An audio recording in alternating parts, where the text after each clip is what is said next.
What first got you excited about blockchains? Think about it. Oh wait.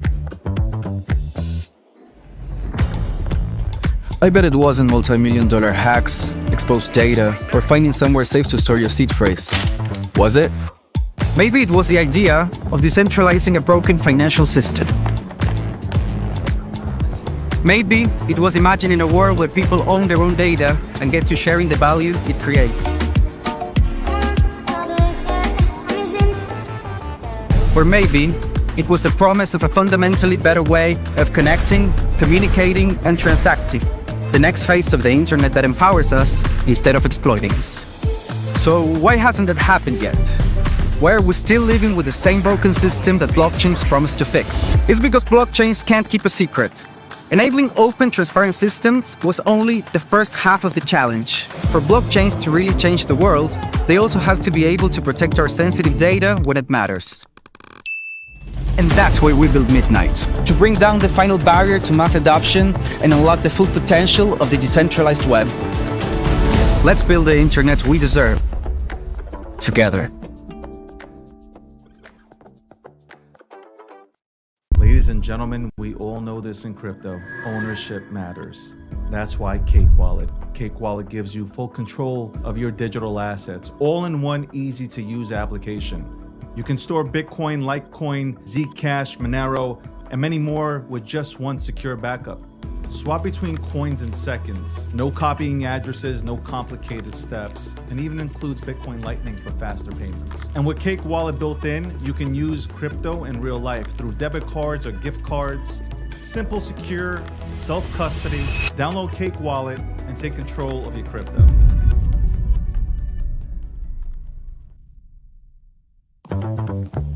What first got you excited about blockchains?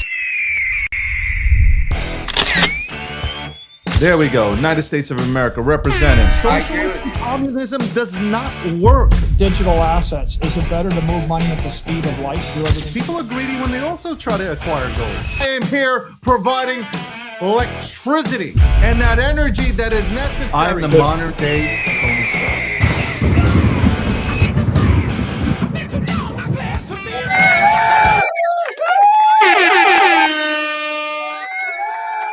Yeah, I'm gonna do that from now on. Welcome to the breakdown.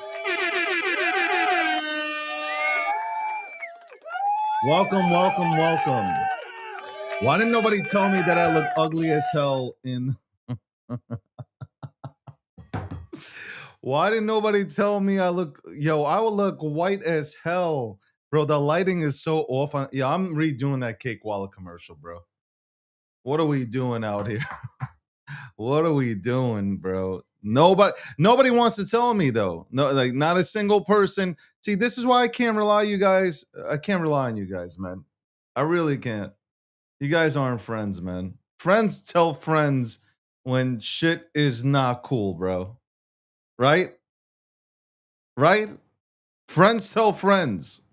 Anyway, welcome to the breakdown episode 764, sponsored by Midnight. Midnight is the title sponsor. We'll go into Midnight City today. As we always do, we'll see what the fuck is happening with my AI agent. What am I doing here? What am I doing? Also, shout out to Polymarket. Polymarket is the official prediction market sponsor of the breakdown. That's right. It is the official sponsor of the breakdown. Also, Cake Wallet, if you are worried right now after everything that happened with Cold Card and you're looking for something that is secure, get yourself Cake Wallet. Okay. Bitcoin, Litecoin, Zcash, Monero. If you got those four and you want a secure product, get Cake Wallet. Oh my God, that rhymed. That rhymed. Oh my God. Trademark that.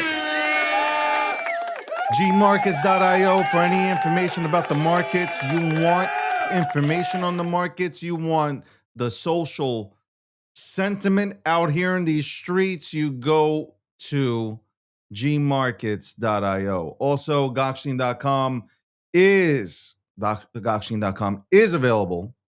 It is live. You can go ahead and get your crypto news. You can get your TriFi news. You can get your political news, sports, all types of news. You can go and get yourself the latest on Gokshin.com. I'm proud of that. Hold on, I want to see something. Let's see Gokshin.com on there. There you go. Love to see it. Hold on. Did we not fix this? Did we not fucking fix this shit? Hold on. Did we not fix? There we go. We did fix it. Good. All right, so check this out. Hold on. This is Gokshin.com now. And everybody who's talked about it, everybody who's seen it, they said, hey, man, what a fucking site. What a fucking site this is. And I was like, I know this is a great site. Look, and you know when we are live, by the way, we're cooking up something really special. You'll know when we're live. Because as you're scrolling, as you're going through the entire site, as soon as I go live or anybody on the network goes live, you'll see a pop-up as you're reading. What's the latest news here? We got Uniswap. Uniswap's meme coin launchpad on Robinhood chain puts retail in the game. There you go. Digital assets in the section of digital assets. And again, like I said, you can get all your information, whether it's politics, world news, markets, digital assets, technology, sports, other conversations available to you on Gokshin.com. This took months, ladies and gentlemen. And obviously every single, that's the biggest thing. That's the biggest thing with me, man.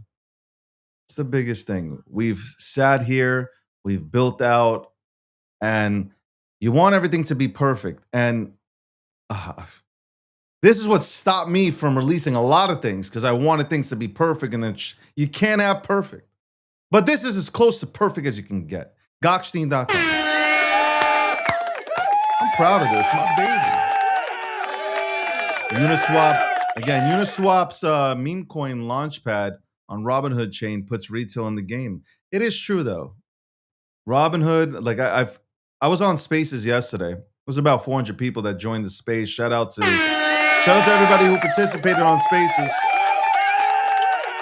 I was only going to hold it for 30 minutes, and 30 minutes always goes to 3 hours or 4 hours. But good conversations, good dialogue. At least I let it be known that we need to support the builders. We need to support the builders in this space. Before we get to that subject of supporting builders, I just want to acknowledge that Robinhood is a good thing. Because in that conversation that we were having yesterday, I want to see Robinhood win.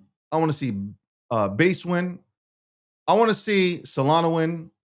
I want to see all the real chains win, because if they win, that means that we get liquidity that comes in here. We get normies that are participating. We will have our Wall Street Bets Part 2 movement come along. I really believe that. It's going to happen. I believe that. It will happen. It will absolutely happen.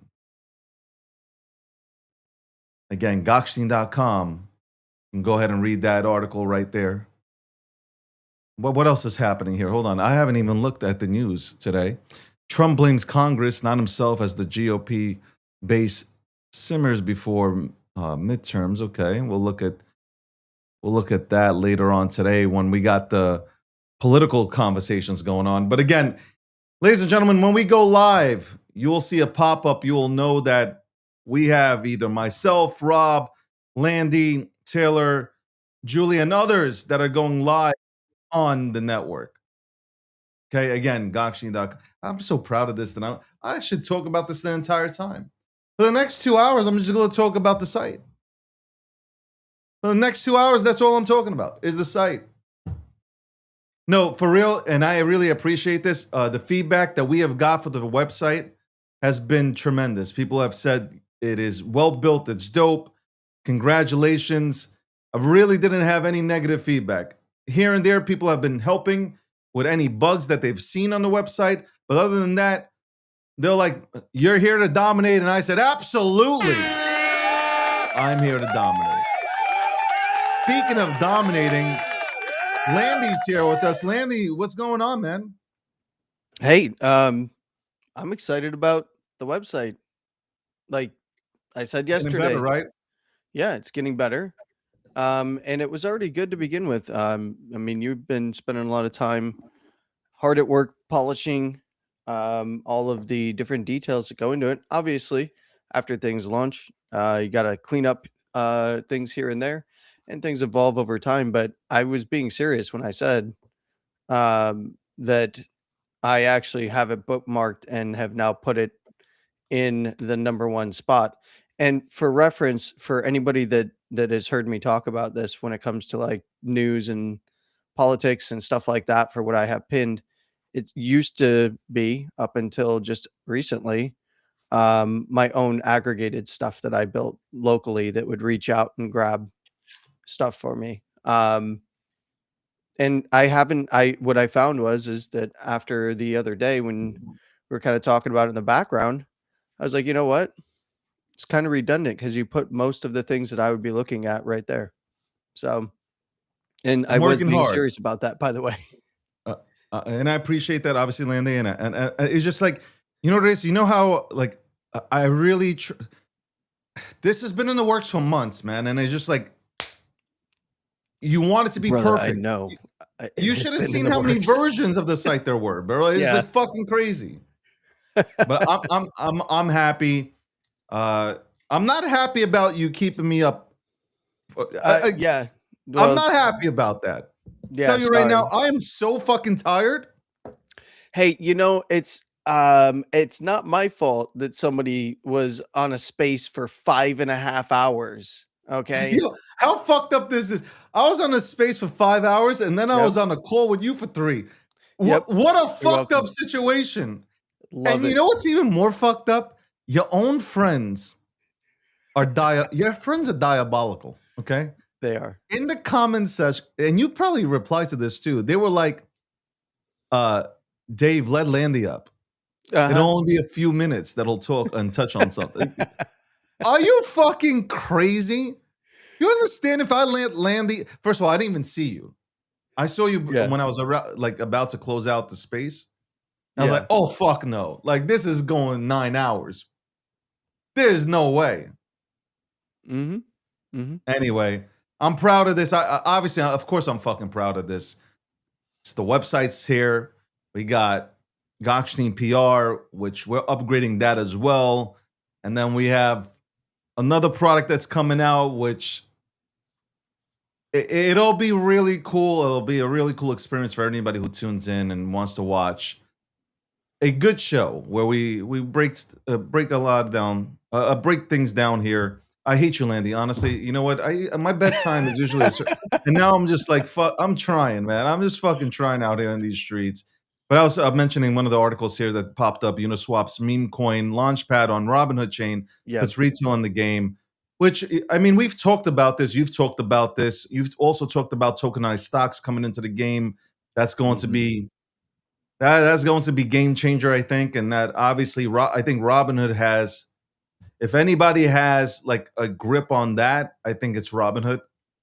I might be Yes. wrong, but to me, I think it is Robinhood that controls that game, just because of the amount of people that they have on their platform. So, yeah, this is really cool to see. I mean, it means that our industry is growing. Yes. And one of the beautiful things that we've talked about pretty extensively is that, Robinhood knew where they needed to go to prove out their chain and to stress test it. And they went right to um, the stalwarts of all of the chains, and that is the trenches. That is, they went right for the memes, right for the trench warriors. They went right for the NFTs because they knew that people are we're hardcore. We on in this space, and I mess around with memes. I might be a Bitcoin puppet. I mess around with memes, NFTs, ordinals, all of that stuff. They knew that they would attract a bunch of volume and excitement around it because one, like 99% of us that are still here during the bear market, we're all nerds, right? So at the end of the day, we're geeks and nerds, and we're hunting for wherever liquidity and flow is going. And it headed over there, and they proved out, like I said to you, they proved out something that you have been talking to me about for quite some time that I was very skeptical of. I figured that a lot of them would come in and eat our lunch, um, that take our lunch and eat it right in front of us with the stock tokens and RWAs right away. But what I failed to um, think about was how are they going to, they're not going to stress test this with the entirety of their stock portfolio investors, right? They're gonna let us go and try to break everything, right? Yeah. Um, and that's going to be through, memes, NFTs, and now you've got memes paired with stock tokens and RWAs and stuff. So there's all kinds of interesting things happening over there. Um, and David, you were 100% right that the memes were going to be the vector to onboard the regular folks. Because yet again, I've had people that have said no to everything crypto and ignored what I've talked about for years about a lot of this stuff, have now said like, "Hey, what is this thing with the wallet and the crypto on my Robinhood app?" Exactly. Yo, you heard him. Clip that up, ladies and gentlemen. You know what? No, I'm not gonna do that. Let me. And by the way, Flip the the two puppet. behemoths, Uniswap, Robinhood, Yeah. talking about memes. Like, bro, what? Where am I living right now? Where am I? Yo, I used to talk about this and get ripped apart. Where am Yep. I living now, man? It's crazy. Um, I wanted to, yo, did you see this though? Like, I was like reading this. FBI agent pleads guilty to Yeah. stealing $1 million in crypto during investigation. I mean, like, what are we doing here, bro? Well, this is funny because this is not the same as the guy whose son was taking and stealing keys and then flaunting it online. This is a completely separate guy who was going and made, I think, 12 moves on chain after obtaining evidence that had, private key information. And I But you think, know, you know how crazy this was though, because I read the story, yeah, and so he used ChatGPT, jeez, and he yeah, asked ChatGPT essentially he framed it as, what would a 37-year-old man do with a family if they had so and so money, and where would they go type. yeah. Hmm. Bro, like, what? And I think he did. I'm not sure about this, but I think he did it on. I think he used I think he used the government's ChatGPT. I'm not sure. I gotta clarify that. But I do know he used ChatGPT to go ahead Yeah. and figure out scenarios of leaving and what countries would be good to go to. Yep. What? What? Like, how are you like? Okay, we say this all the time with crypto. If you tried this with cash, because there's an argument that crypto's bad. If you're you can't trace cash. Like, come on, let's be serious. I get their serial numbers, but you ain't tracing the shit. Okay, like it's really hard. It is very difficult. Yeah. But you're talking about you're doing this with crypto and you work for the FBI. Like, Yeah. I'm It's just blown away, man. Like, it is. I'm just blown away, bro. Like, I'm just look when you that's get wild. when you get certain people, and he for a long time it sounds like he was with the FBI, top secret clearances, and had access to some of these investigations directly linked under him. So it sounded like, you know, there is always bad actors in every single apparatus, whether it be corporate sector or public sector, law enforcement, military. That's why there's military police, by the way. Because there is just also there's a totally different set of rules for those in the military. Yeah. But you know, this is kind of I bet you that there has been way more of this that has happened over the years. But he was like, I'm gonna get this bag, and apparently he came clean because it was eating him up I mean, he had no other inside. choice, Landy. Guarantee he got word that he was also under investigation, right? That somebody got wind of it. Something worked its way through the grapevine. Somebody tipped him off, and he probably was like, I got to come clean. Maybe there'll be a little bit of grace if I fess up to it first. Now, what I didn't figure out, did he manage to spend all of that money or not? 'Cause that's I the don't part know. I know he because I He's read ready- this. he's ready to 41 make a million in getaway. crypto from a Russian target to personal, and I'm like, yo, hold on. Yeah. Now we're gonna start a war with Russia. No, I'm kidding, but no, I have no clue. They haven't come out with anything. I haven't read anything, so It's kind of um, it's kind of wild. Yeah, because that broke was it yesterday, and then a little bit more detail came out today. So I wasn't sure because I haven't read it on the site yet. Been a little busy this morning. But there's way more, right? Like it's funny, like it's obviously crazy. he Bro. shouldn't have done it, but think about all of the NGO companies that these, folks in positions of authority, whether it be political or governmental authority, that just are laundering cash to themselves in various vectors, right? I wonder if this is going to become a bit of a trend, and we're going to see more of these types of things surrounding the clarity conversation as well. We have more news here. We got Wintermute wins SEC broker dealer status, opening direct ETF access. Yep. This is going to upset some people in the crypto space, especially one. I know at least one guy is going to be. He's not going to be partying over this one. He's not a fan, but I am. I think this is fine. I think that they actually do pretty good work, and I don't disagree. They're here to make money, so they're going to probably be expanding their what it is that they help provide liquidity to and make the market for. So, Yeah. well, I mean, they already were a stalwart in this particular industry. So, I actually think that that's okay. I know there's people that absolutely do not like Wintermute, but I think Well, that they're they've not going also, anywhere. yeah, they're not going anywhere. And I think that they've also kind of twisted the narrative on that. It's kind of like one of those situations of like, Binance is doing this, and it's all everything that I've ever seen in the market is market manipulation. Not saying that it doesn't exist, but Yeah. it's not.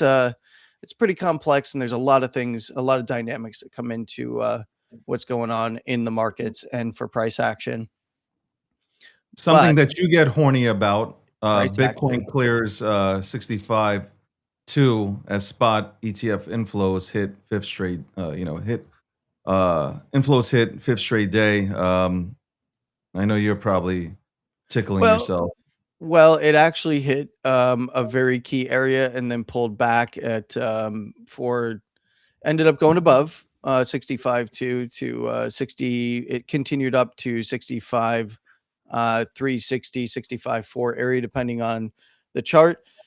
But realistically, what you need to see is daily closing price action above there. And I get this question all the time, David, even from people I know that have been in this market for quite some time.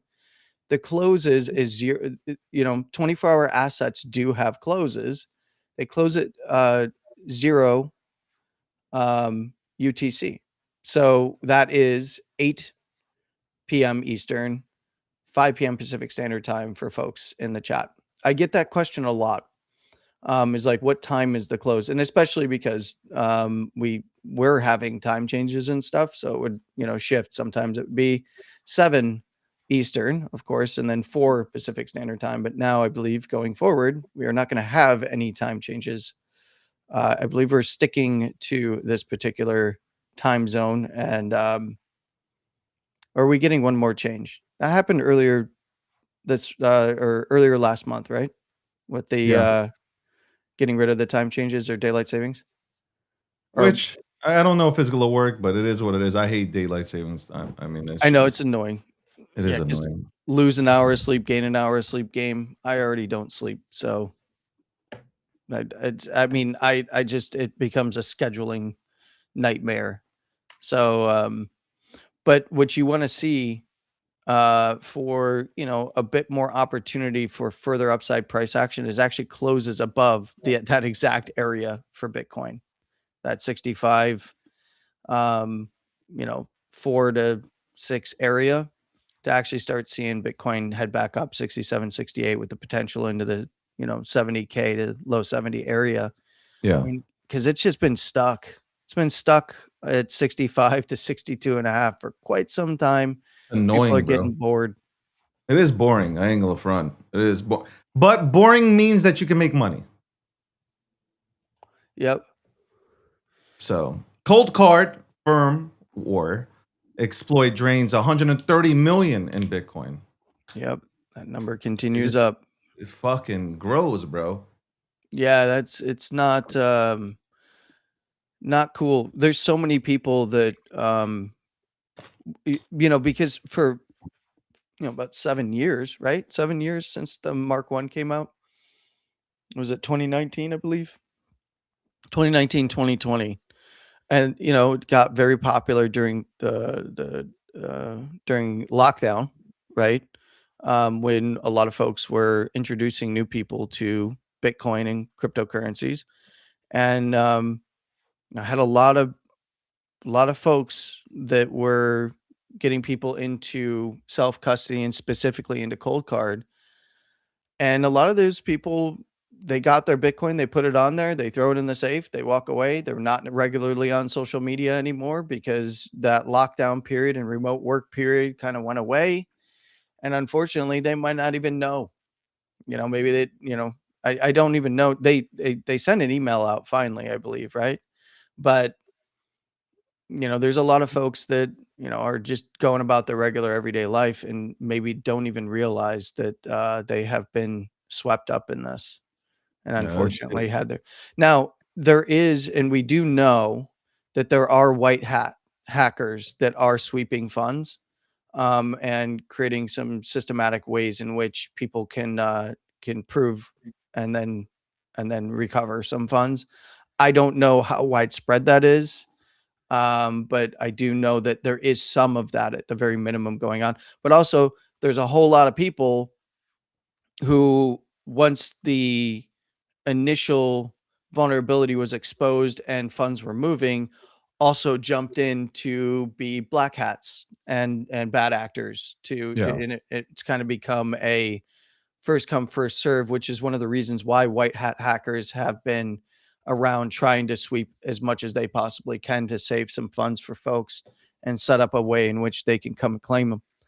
Um, what a wild situation, man. And I don't think it's going to end there. We could see that number, go higher. And when you aggregate the total losses, we're in a bear market, right? So 130 million at this point, when we do start turning back into a bull market is, a lot more, especially for those folks that walked away and aren't paying attention because it's a bear market. So it's very, very unfortunate. And I do feel for people that are in the position where they've lost funds. Hopefully there is some sort of a silver lining, whether it's, some sort of negotiation with,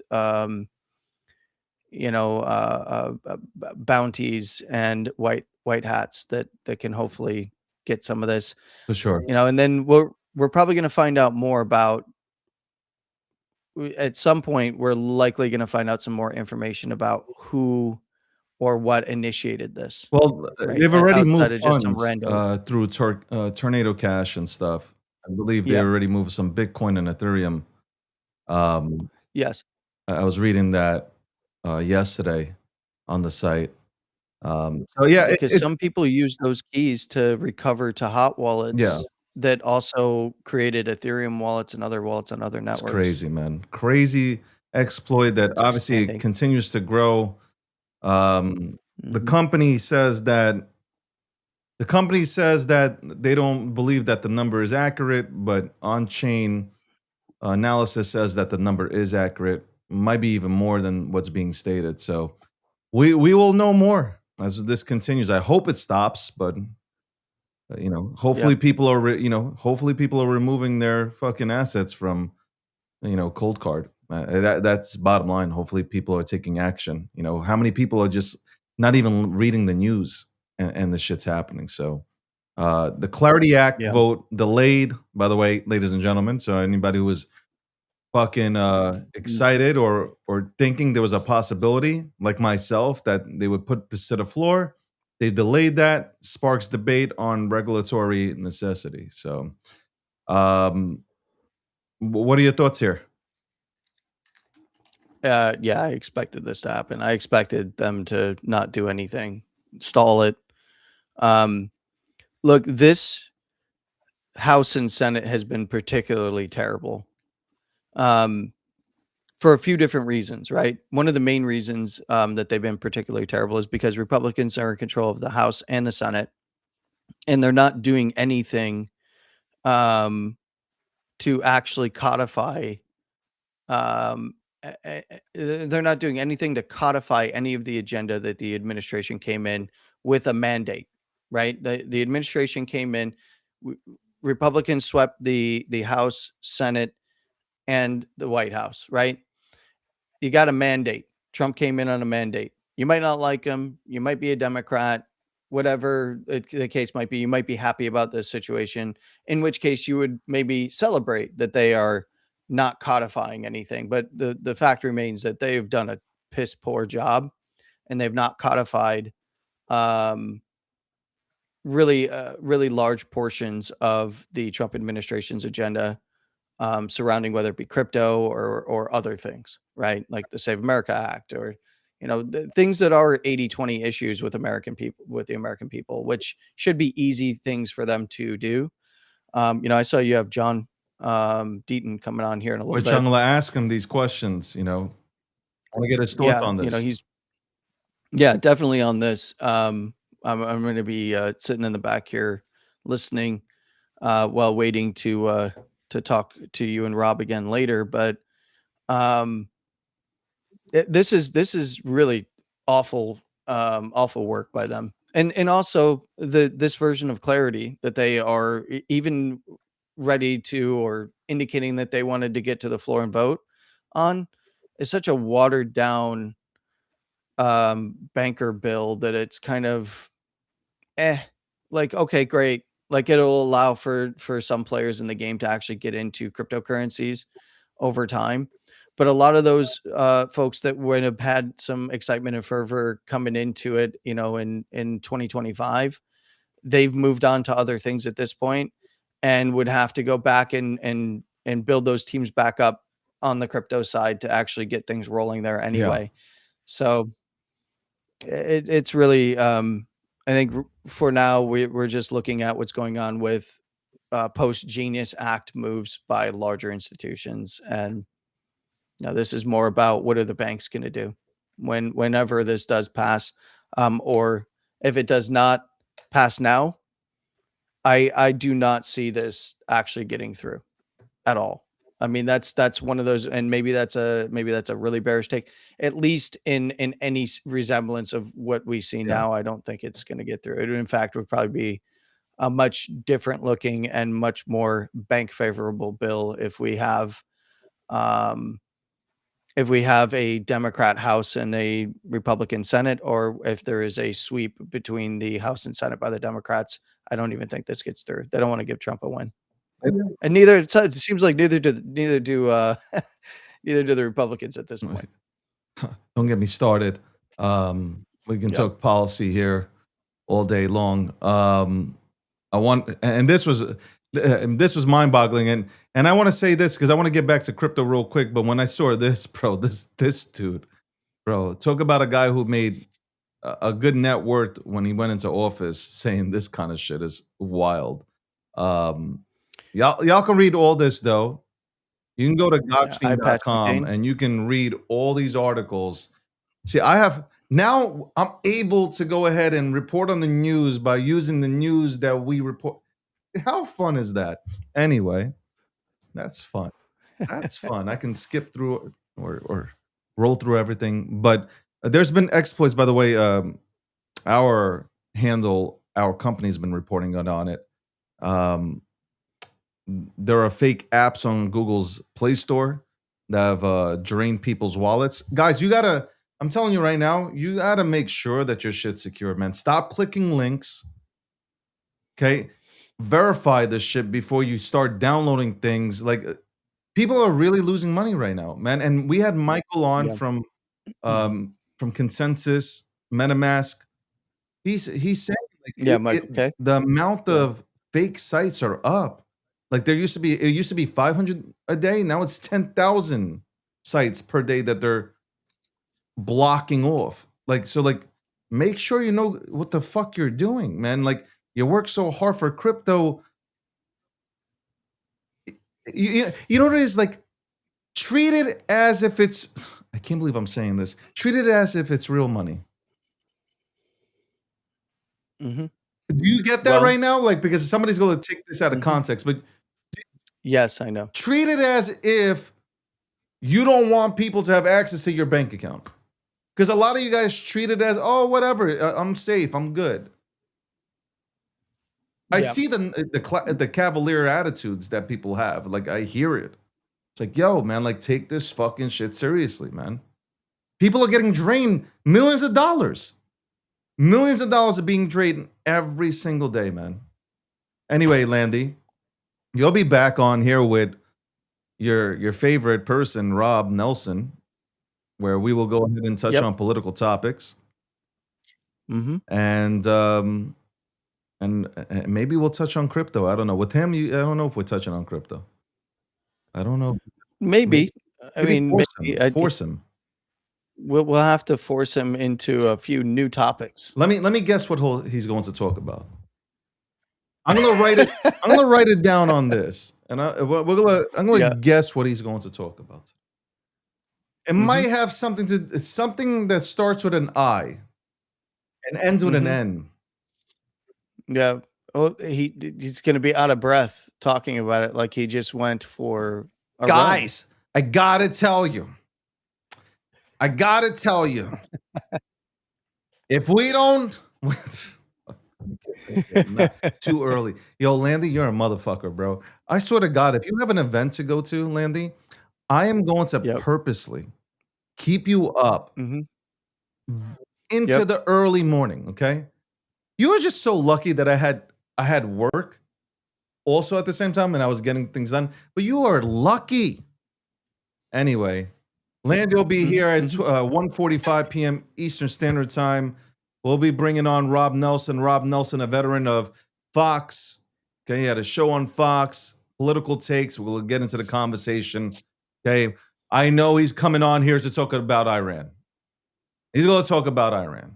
But I'll see you later, Landy. Yes, sir. By the way, family members are starting to think that I am absolutely insane, that I talked to a puppet. Yep. Me and the puppet had a conversation. But puppet, I'll see you later. I got John coming on. Okay, we got John coming on. John Deedon is coming on, and we're going to talk. I've talked to John too. I mean, you could always keep me on here, and I'll No. Goodbye, puppet. Have a nice day. We'll be right back after this commercial break, sponsored by. Why aren't you leaving? Get out of here. I've taken over. Bye. Goodbye, puppet. We'll be right back after this commercial break, sponsored by Midnight. What first got you excited about blockchains? Think about it. Oh, wait. I bet it wasn't multi-million-dollar hacks, exposed data, or finding somewhere safe to store your seed phrase. Was it?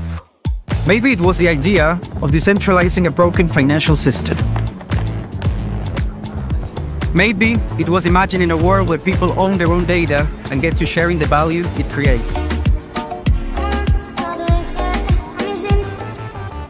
Or maybe it was the promise of a fundamentally better way of connecting, communicating, and transacting. The next phase of the internet that empowers us instead of exploiting us. So why hasn't that happened yet? Why are we still living with the same broken system that blockchains promise to fix? It's because blockchains can't keep a secret. Enabling open, transparent systems was only the first half of the challenge. For blockchains to really change the world, they also have to be able to protect our sensitive data when it matters. And that's why we built Midnight, to bring down the final barrier to mass adoption and unlock the full potential of the decentralized web. Let's build the internet we deserve, together. Ladies and gentlemen, we all know this in crypto. Ownership matters. That's why Cake Wallet. Cake Wallet gives you full control of your digital assets, all in one easy-to-use application. You can store Bitcoin, Litecoin, Zcash, Monero, and many more with just one secure backup. Swap between coins in seconds. No copying addresses, no complicated steps, and even includes Bitcoin Lightning for faster payments. And with Cake Wallet built in, you can use crypto in real life through debit cards or gift cards. Simple, secure, self-custody. Download Cake Wallet and take control of your crypto.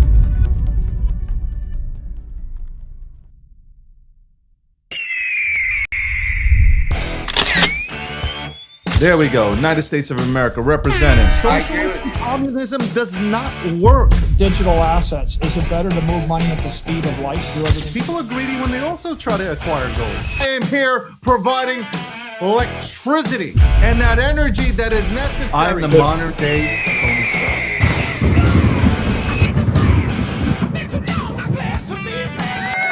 Welcome back to the breakdown. What episode is this? 764, sponsored by Midnight, Polymarket, Cake Wallet. We have he's one of my favorites. He's in the green room. Absolutely no water, no Skittles, nothing was given to this man. It's absolutely disrespectful. I should fire everybody. Well, let's bring him right in so we can go and chop up some politics here. John, it is always good to see you, man. Hey, it's always good to see you. I love being on with the best looking man in crypto. Are you kidding me?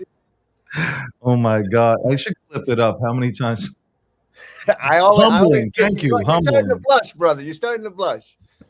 It's very humbling. You are definitely one of my look, I'd like to see you come out with a huge win here in Massachusetts. You've done so much for the crypto space. For those of you, you guys are new, and I'm sure a lot of people who are watching, they know who you are, but this man has done a lot to go ahead and fight for our space. How's everything going?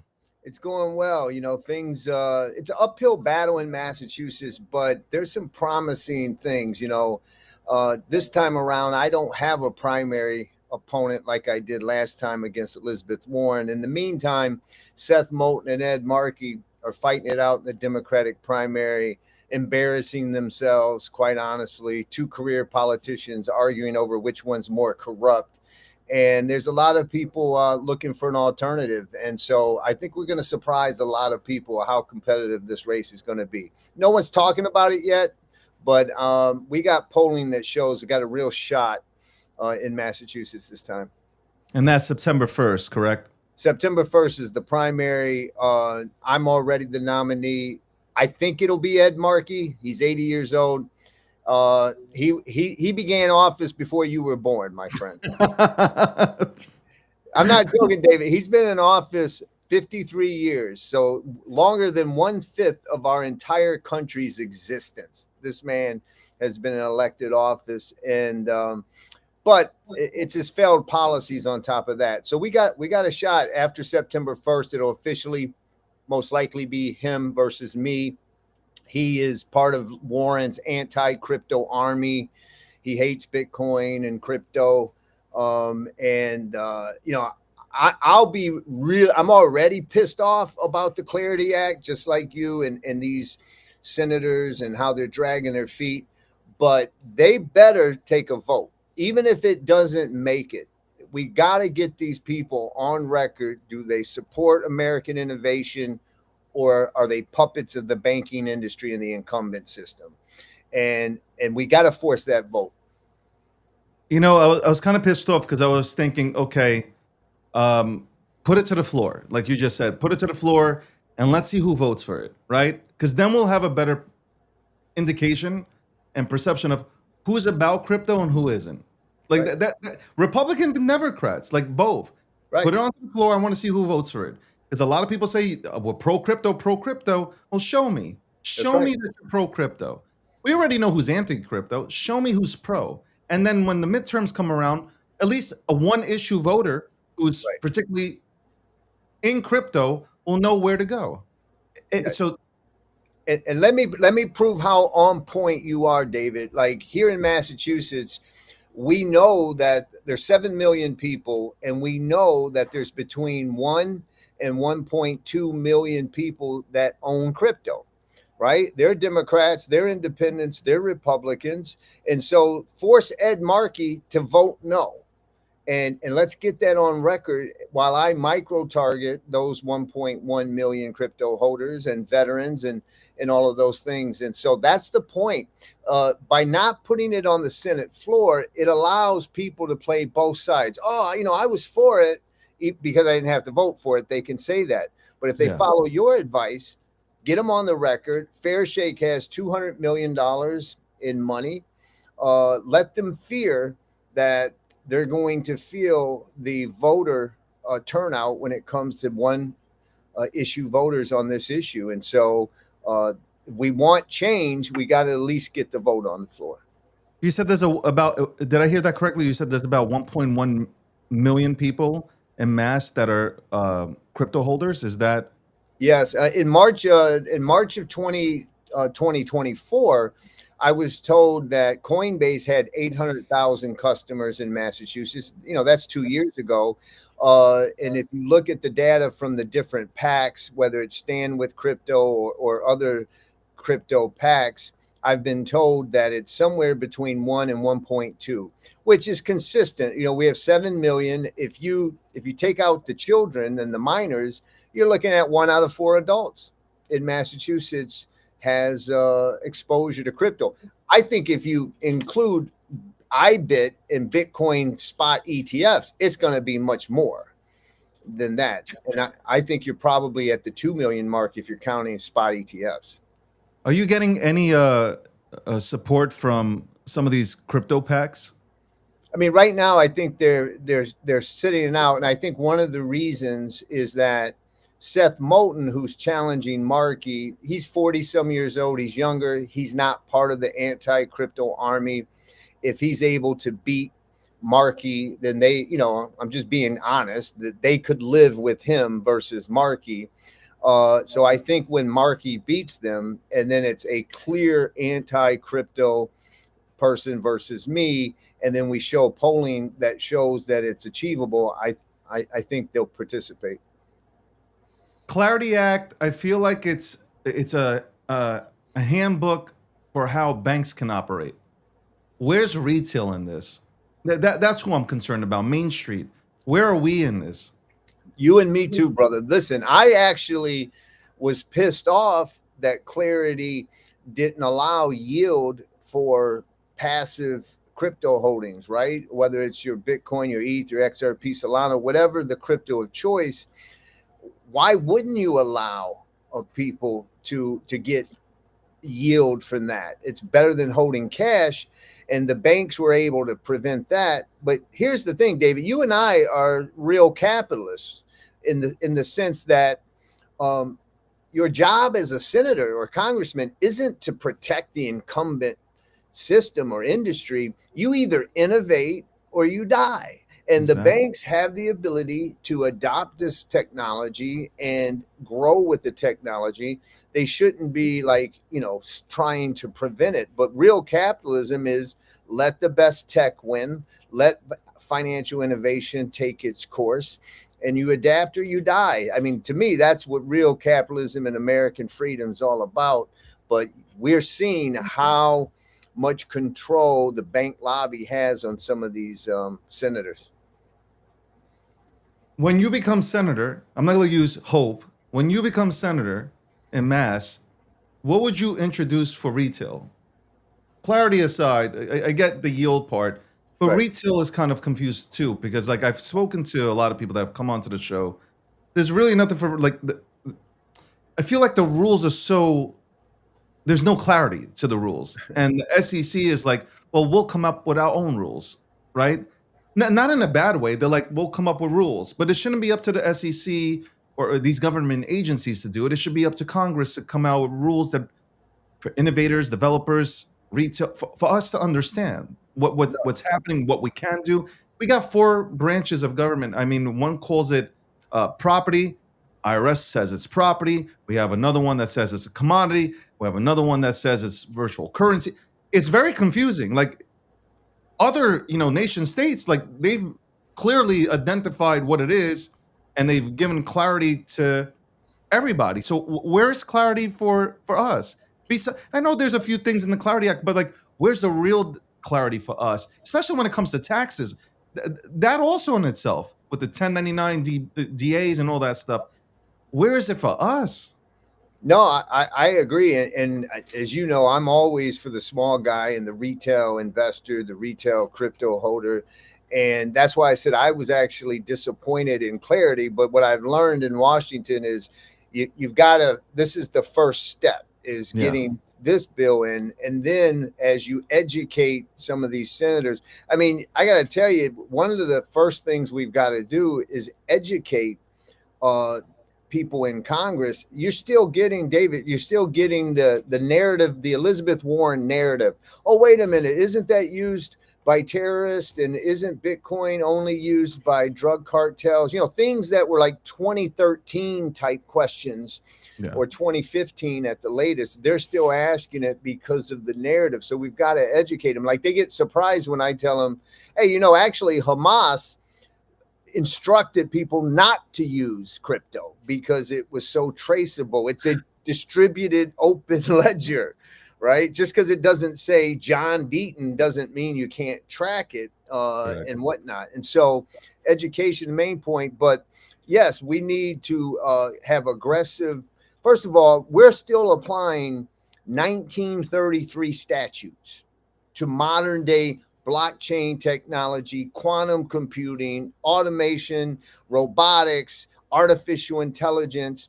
We're taking a 1946 case law on orange groves, the Howey case, and trying to finagle it into artificial intelligence. Are you insane, right, is the question. So we got to get members of Congress to do their job. Let's upgrade what is a definition of a security. The other thing I want to do is abolish or seriously reform the accredited investor rule, which excludes 88% of the American population by saying you can't have exposure to private equity unless you have $1 million in net worth, and you can't count your house, which is most people's net worth.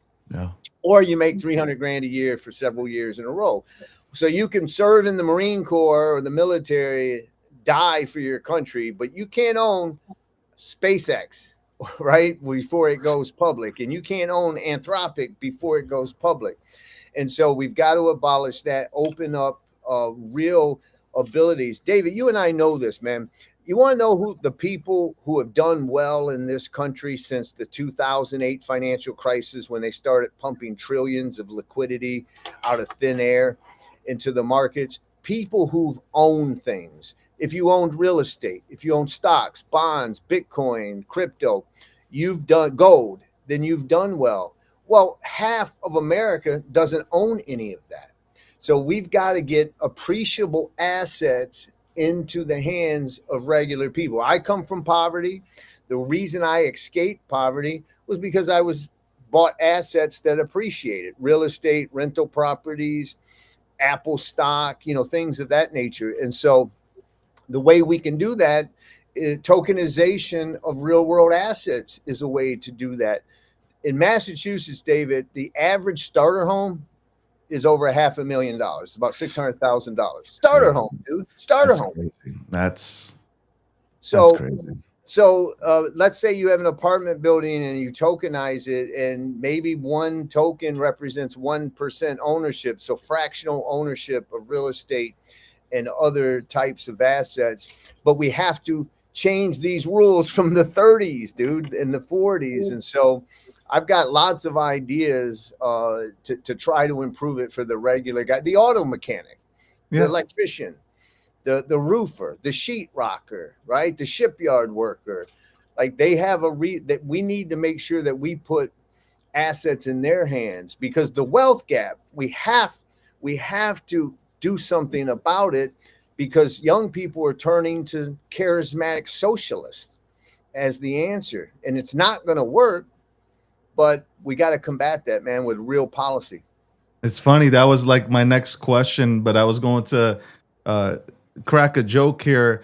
You bring up the Howie Act and stuff, 1933. I mean, some of these people have been in office since 1933. So it's kind of like it's when you say I have to come in here and educate these people on tech. I think there's a problem here that if you're going into the Senate and you're gonna have to educate these people on tech, I don't know if they should be there. Like I'm just putting it out there, you know, like you had enough time to kind of educate yourself on it. Speaking of the Democrat socialists, this is like, I don't know if it's mind-boggling, because I could see a case where people say that capitalism hasn't worked for me. I understand that there are a lot of universities that have really strong liberal professors, you know, saying, you know what, socialism is the way, communism is good, stuff like that. And then you have these you got the younger generation saying, you know what, capitalism hasn't worked for me, so maybe I'll give this a try, which brings in the Mandani type of politician that, you know, smiles all the time, says everything's free, and wins over the crowd. But when he gets in, nothing's free. What are your thoughts here? Are the Democrats going to implode? Because I feel like they embraced this to go after Trump kind of thing. Right. And now it's like backfiring because they're fighting within their own party. Like, what's your take here? No, I agree. Listen, when I announced I was running for Senate, I brought out Mandami and I said, listen, we can't just call him names like communist, right? Now, he may very well be, but we got to understand, why is he resonating? And it's because we've allowed, put it this way, why are young people turning to the Mandamis?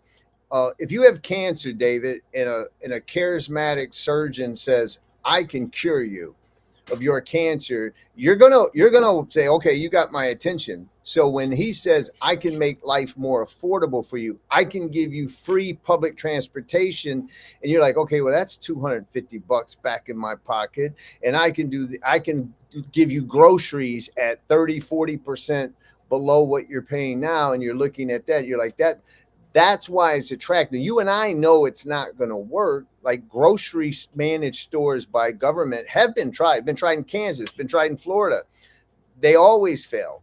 And so we've got to understand that the truth is capitalism isn't working for young people. And I'll give you an example. One of the biggest areas, and I say we already have socialism, David. Yeah. We have corporate socialism. If you look at America's healthcare, the reason the Affordable Care Act was never going to be affordable is because it allowed 3 vertically integrated insurance companies that control all the way from manufacturing to retail at the pharmacy, 90% of America's healthcare. And when you allow those 3 vertically integrated insurance companies to control over 90%, they've monopolized it, and they're putting small independent pharmacies out of business. And we need to break that up. There was a famous Republican, one of my favorite, Teddy Roosevelt. He came in, he took on the oil barons, the railroad tycoons. He broke up some monopolies, and small businesses were able to thrive. Competition increased, prices came down. That's real capitalism, in my opinion. And right now we get all these subsidies to all these governments. Here, I have an idea, David. It's called the innovation dividend. And it basically is an act The taxpayers are the greatest venture capitalists in the world. You and I as taxpayers, but we never see the upside. So, for example, I give you an example. Harvard, which is here in Massachusetts, has a $60 billion endowment for themselves. They still get $500 to $600 million in tax subsidies, grants. Then guess what they do? They have a breakthrough. Then they license that breakthrough to private companies and collect $150, $200 million in royalties. So my position is, if taxpayer money helped fund that breakthrough, then we should get a dividend. We should get like whatever profit comes from the taxpayer funded. I'm not, if it's private, it's private, but if it's taxpayer funded, then we get a dividend every year for our taxpayers causing innovation. Taxpayer money has helped GPS, the internet, artificial intelligence. And so that's real capitalism, getting people to be vested in breaking up some of these companies. And we can do it. You just got to get these corrupt politicians out of Washington. That's the biggest thing, is to get some of these politicians that only come around when it's time to vote, or they need a vote, and then they go back and they forget, all their campaign promises. I'm sitting here looking at you. You look like you're running. You got the flag behind you. You got a nice suit on. You got the smile. You got the Mandami smile. I hope you don't think that. Here we go. Another one. Another one, man. I'm just saying, brother. You look like the better candidate than me. I'm sitting here looking at the flag. I was like, oh my God, getting goose. My hair on my arm is raising up. I love America, John. I love our veterans. I know you do. My stance is, I appreciate you and everything that you've done for this country, and you've spoken out for the vets that are out there. I feel like they've given me the ability to be here talking to you. I'm in the studio looking at a camera and a microphone. They're going out there to all these countries. They're fighting wars that I don't agree with. That's my stance. They come back here. They're missing limbs. Where are their jobs? Like, why? When I say America first, I'm not a part of when I say America first, it's not what others are saying. Right. For me, it's, why aren't we focused on our infrastructure? Why are 42 million people on SNAP benefits in America, in the greatest country of the world? Okay. Why is housing not affordable?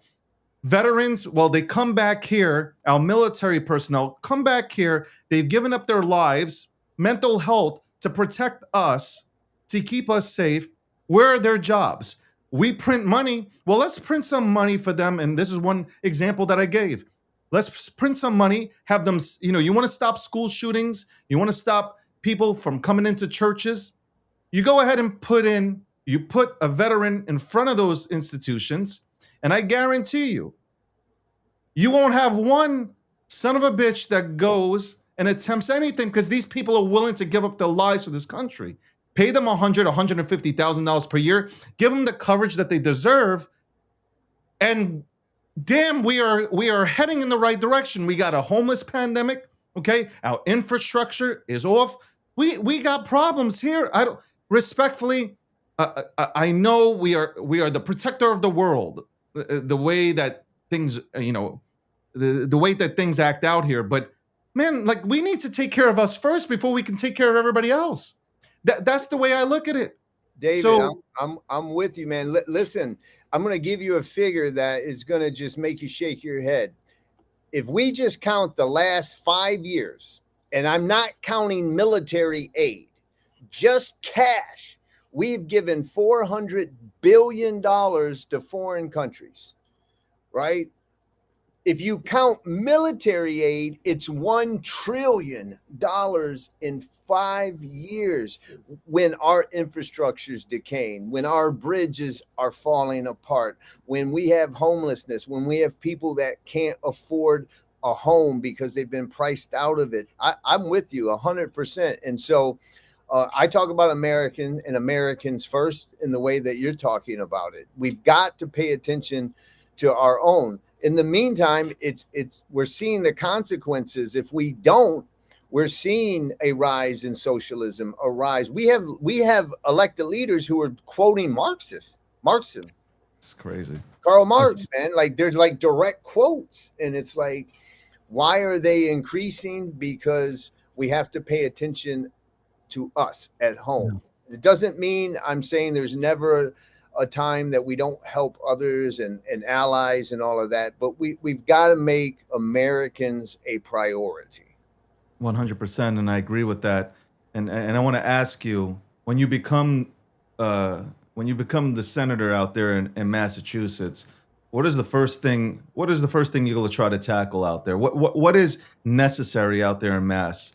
I don't know everything out in Mass, but you do. What is necessary to take care of? Like you mentioned the prices of houses, 500 grand. I mean, new first time home buyers, they can't $500,000 where rates at six and above.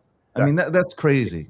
No, I'm going to give you two answers. For Massachusetts, the first thing to attack is electricity. We pay the highest in the continental United States, and housing is the average median home in Massachusetts statewide is 650,000. Greater Boston is 1.1 million. So, no doubt, like other places, electricity, housing, and healthcare. But my first bill is called the Washington Clean Hands Act. And it basically, which is nationwide, it seeks term limits, obviously, because I think that is important, where you get 12 years. Our founders would be shocked that people would go to Washington for 50 years, 40 years, 30 years. But it also gets rid of the regulatory capture at our agencies. Why is it that the chairman of the FDA resigns on Friday and on Monday morning he's on Pfizer's board? That happens all the time. SEC goes same thing. CFTC, so a regulatory bar for 5 years from going from one agency to the companies you were just regulating. Single issue bills, David. Why do the Ukraine funding bill? You know what it should be called? The Ukraine funding bill, and it should be voted on by itself. You shouldn't mix, Ukraine funding or Haiti funding or anything with Social Security, education. Like, let's have single issues. It stands on its own. And if you don't got the votes, you don't got the votes. And so a lot of it is cleaning up Washington, getting rid of some of these leadership packs that they're abusing in Washington with the corruption money. It's about putting integrity back into, obviously, insider trading with crypto and stocks. Why is it, David, that, we have a couple Congress people here in Massachusetts. Congresswoman Presley, 9 years ago, she did her disclosure was her net worth was $12,500. Okay, it's 10 million. 8 years later. On $174,000 a year, maintaining two residences in two of the highest markets in the country, Massachusetts and Washington area. That can't be done. And then we learn that it's her husband opened a consulting business in Washington and he gets money. Markey, my opponent's wife, has worked for NGOs for 30 years. And we've got to end the corruption in Washington, because the only thing bipartisan is corruption in Washington. It's we the people. It's time for people like you to go represent the people of the United States of America, and obviously Massachusetts. And I encourage everybody, you have my vote. If I could vote in Mass, I would vote for you. But for those who live in Mass, I would say that, yeah, you got my vote. I've always said that. And I think that you would bring a breath of fresh air to the office and to Congress. And I hope it does happen. I really do. And I hope the Republican Party gets behind you. I hope independents get behind you as well. And those who are on the fence, even Democrats, I hope they really do see that you're going to do some honest work, man. I know that. You've done that. You've proven that. I appreciate it. You mind if I just plug my site, John Deaton? Yeah, absolutely. Yeah, listen, everyone watching, if even though you may not be able to vote, you can donate, even if it's $20. John Deaton for Senate.com. I put in my own money, but I can't afford it all, the entire thing. So if you could support that, that would help. If you live in Massachusetts, you want a yard sign, sign up for that. We really can win this race. It's uphill. I'm not delusional, but we've got polling. Even Democratic polling has me 1% ahead of Markey amongst independents in Massachusetts. And so we got a real shot at winning this. And it's about time we sent one of us to Washington. One of us. You are one of us. And I will be tuning the horn here to go ahead and do as much as I can on my part to go ahead and try to get you in. And I appreciate you, John. I really do. No, I appreciate you, man. Future Senator of Massachusetts, ladies and gentlemen. That's how we say it. The future Senator of Massachusetts, John Deedon. Thank you so much for joining the program. I appreciate you. And after I win as a U.S. Senator, I will be coming back on your show. Don't forget me. I'll never forget the people that were there before, man. Never. Thank you, John. I appreciate you. Have a good one. Look at him. He looks good. He's going to win. Don't worry about it. He looks good. He's ready. He's ready. He is ready. He's going to. Yo, guys, you're watching on TikTok. Wherever you're watching from. Okay. I'm going to DM personally. I'm going to DM John myself. Let's donate. Okay. Let's donate. You let 20, 30. You guys put in more into trash. You guys know what I'm talking about. You put more into crap. Let's get him in. Let's give him enough. It's a write-off. Let's give him enough so he can go out there and win. He's going to go up against an anti-crypto. If you are about crypto, and if, you know what? Forget crypto. How about we're going to forget crypto right now? I know, and okay, let me calm down. Let me calm down. I know John. I've watched John. He's done everything possible for our space. Whether you're a Bitcoiner, whether you're an XRP Army member, Ethereum, it doesn't matter. He's gone out there and he has fought for us. He is really one of us. It is time to put one of us into office. I agree with him.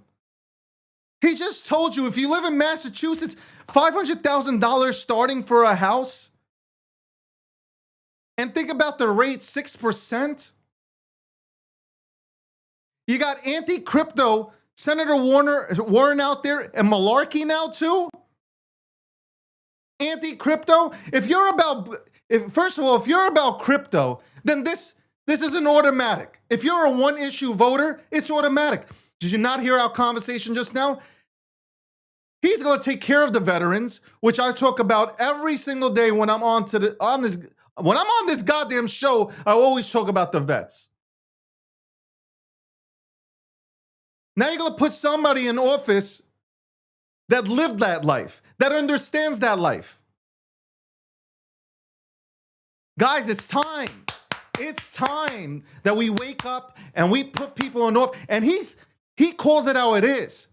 He's not. I know he will disagree with his own party if need be, if he doesn't see that it's right for the American people. These are the type of people that we need to put into Congress immediately. Midterms come around. I'm expecting Massachusetts to step up. So I'm going to say this. If you tune in to me for crypto, then this is a slam dunk, okay? And if you're in crypto and you don't have $20, but yet you're ready to shitcoin, no excuse. If I was a resident of Massachusetts, my vote is for Deedon.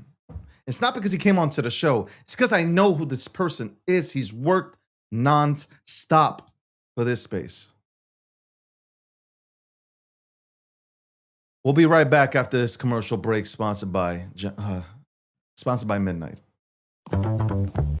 What first got you excited about blockchains? Think about it. Oh, wait. I bet it wasn't multi-million-dollar hacks, exposed data, or finding somewhere safe to store your seed phrase. Was it? Maybe it was the idea of decentralizing a broken financial system. Maybe it was imagining a world where people own their own data and get to sharing the value it creates. Or maybe it was a promise of a fundamentally better way of connecting, communicating, and transacting. The next phase of the internet that empowers us instead of exploiting us. So why hasn't that happened yet?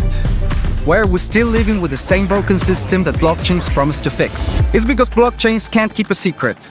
Enabling open, transparent systems was only the first half of the challenge. For blockchains to really change the world, they also have to be able to protect our sensitive data when it matters. And that's why we built Midnight, to bring down the final barrier to mass adoption and unlock the full potential of the decentralized web. Let's build the internet we deserve, together. Ladies and gentlemen, we all know this in crypto. Ownership matters. That's why Cake Wallet. Cake Wallet gives you full control of your digital assets, all in one easy-to-use application. You can store Bitcoin, Litecoin, Zcash, Monero, and many more with just one secure backup. Swap between coins in seconds. No copying addresses, no complicated steps, and even includes Bitcoin Lightning for faster payments. And with Cake Wallet built in, you can use crypto in real life through debit cards or gift cards. Simple, secure, self-custody. Download Cake Wallet and take control of your crypto.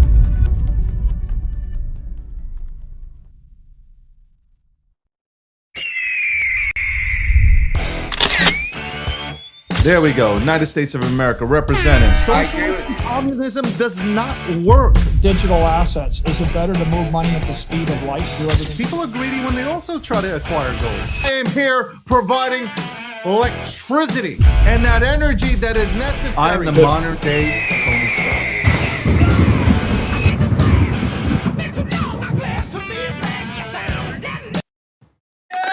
Welcome back. You know what I'm gonna do? Hold on. Let me find my goddamn show theme. There you go. Crypto politics, AI. Today's update. Just had John Deaton on. He's running for Senate in Massachusetts. I'm fired up. I am fired up. You know what I'm gonna do? Being that I have the platform, and now I have an even bigger platform with Gokstein.com, I'm gonna write an article on why I believe that John Deaton should be the next senator representing for Massachusetts. That's what I'm going to do. And I will donate to his campaign. Let me bring Landy in here real quick. Landy, you were in the back. I don't know if you were listening to the conversation. What did you think about John? Unmute. What is happening here? I'm on mute? Oh, no, it's me. It's me. It's an issue with me. There we go. I said, I don't know if you heard me, but you were in the back, had John on. I don't know if you were listening to the conversation, but what did you think of John breaking things down? Look, John has a really good perspective on what's going on. He's been in the thick of it, right? He has actual experience.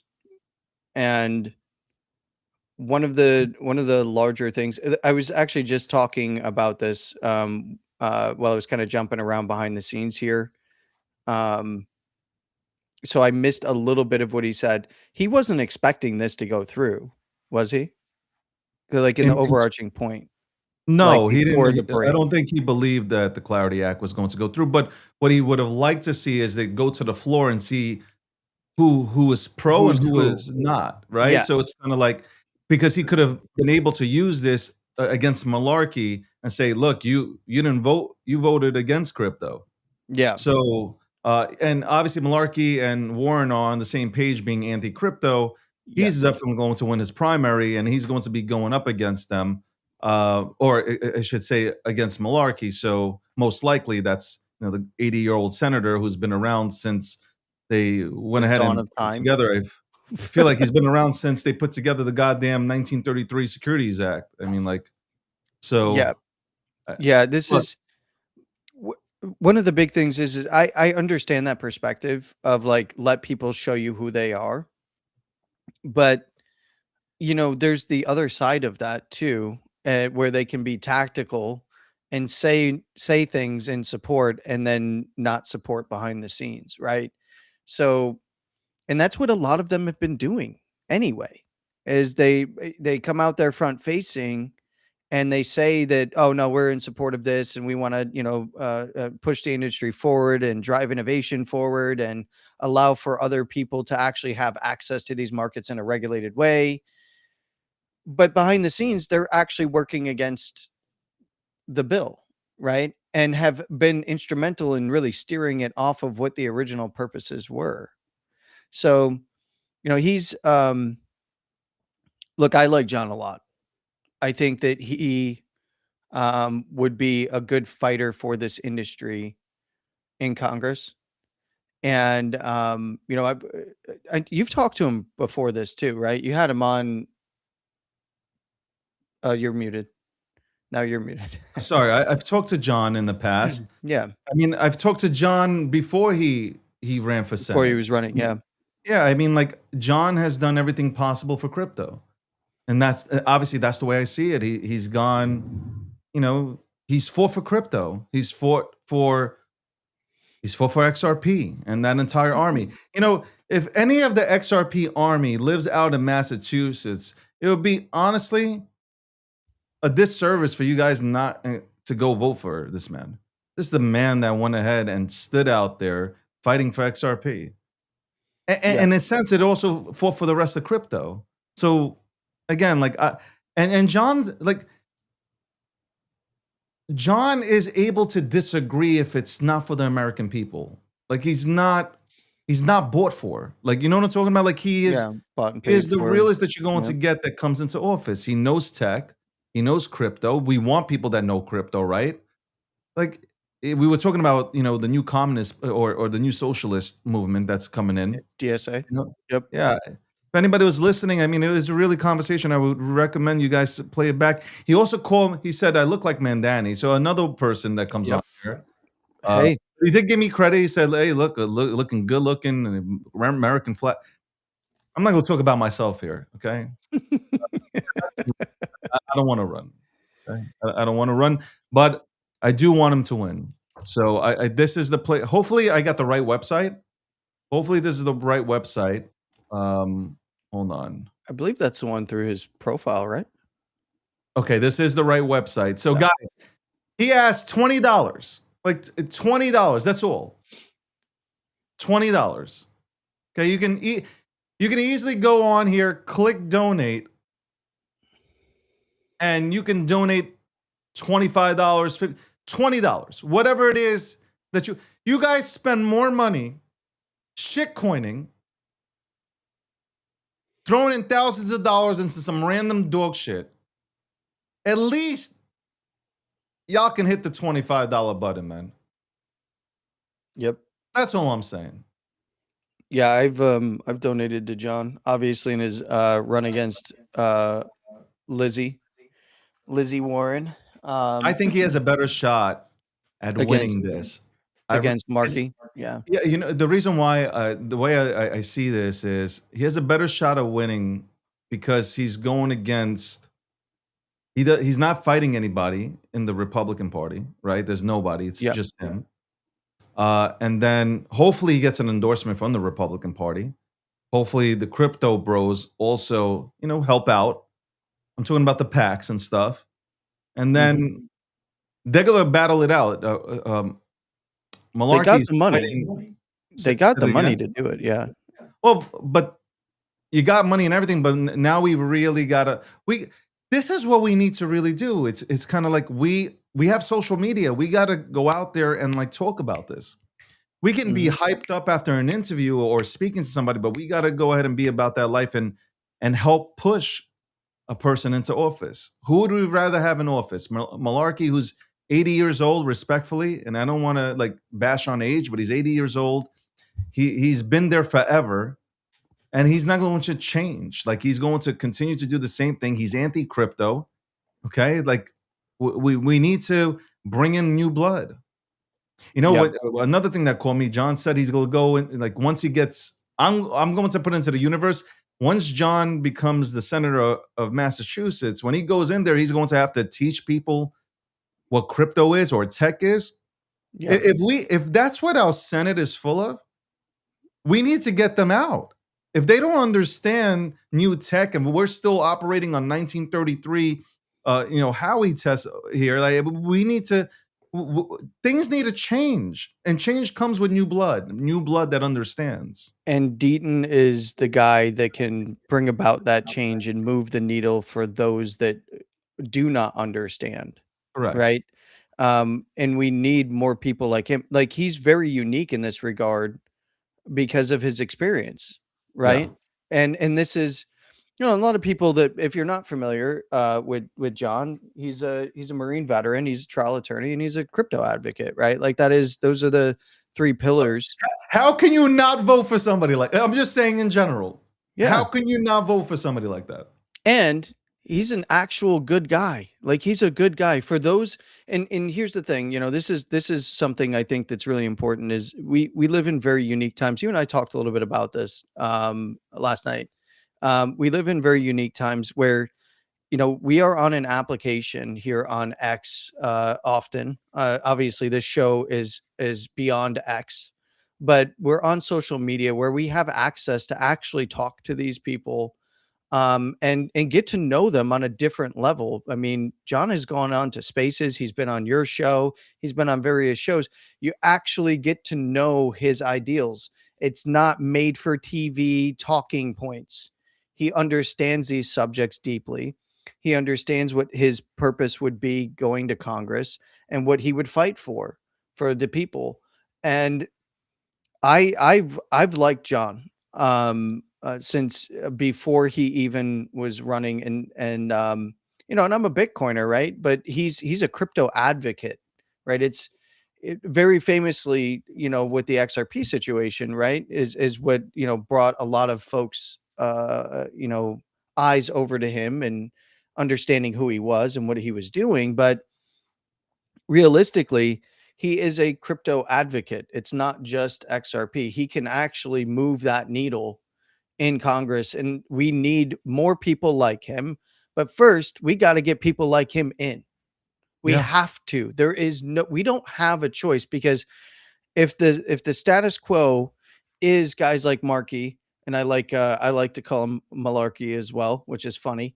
But he's not the guy. He's not the guy that's gonna push any of this forward, right? Elizabeth Warren's not going to push any of this stuff forward. She's actively against it. These are people that do not want changes to the status quo. And to keep rewarding them with seats is ridiculous. Do you imagine, because I've never tested this, do you imagine if I use my platform right now to push to get Deaton in? Absolutely do it. No, but I've never done that.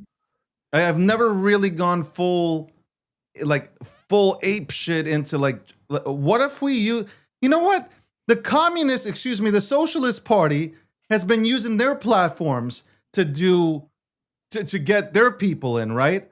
Maybe it's time I go ahead and use my platform to get people in here who I know are going to do the job. Yes, absolutely. I'm telling you, today I am writing an article. I'm going to write an article. I got to make sure that I write it to where it's all good and kosher, but I'm going to write an article where I will be 100% supporting John Deaton to become the senator of Massachusetts. That's what I'm doing today. After the show, I'm going to find time to write an article on why I believe Massachusetts should vote for John Deaton. Oh yeah, man. I mean, as an anonymous talking puppet, any article I write isn't really going to move the needle, but the conversations that I have with folks span beyond this application and these applications, whether it be X, TikTok, YouTube, and wherever else, right?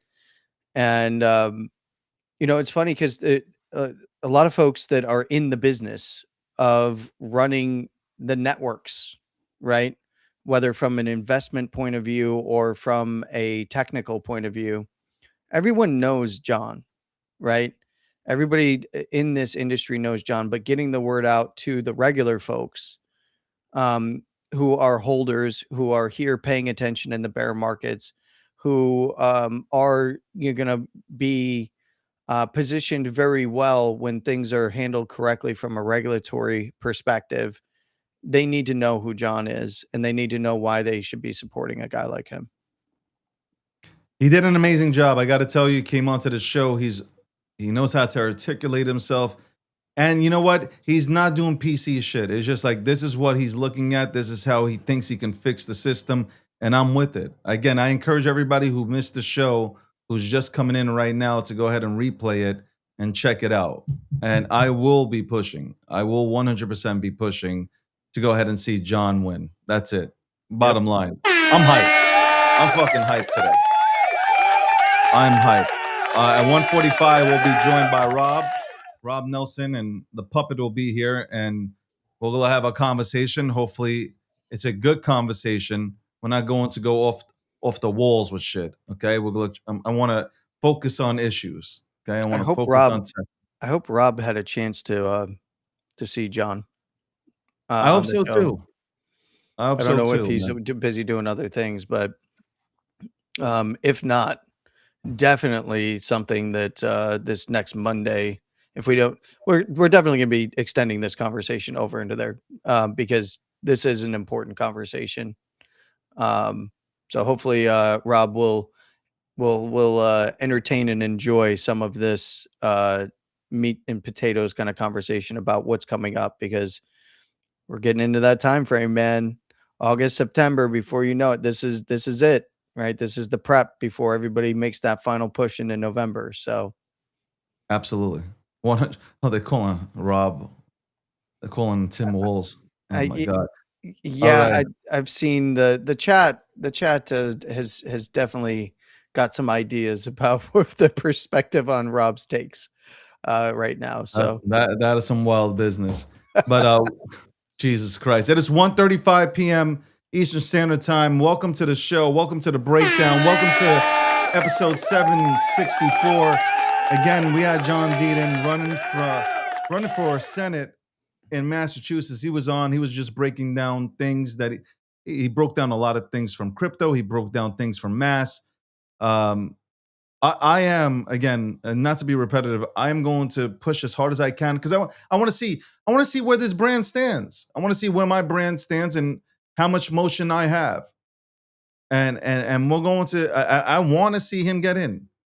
Because if he gets in, Landy said something, if he gets in, then we could talk about getting other people in who have the same mindset. And maybe we could start changing shit around.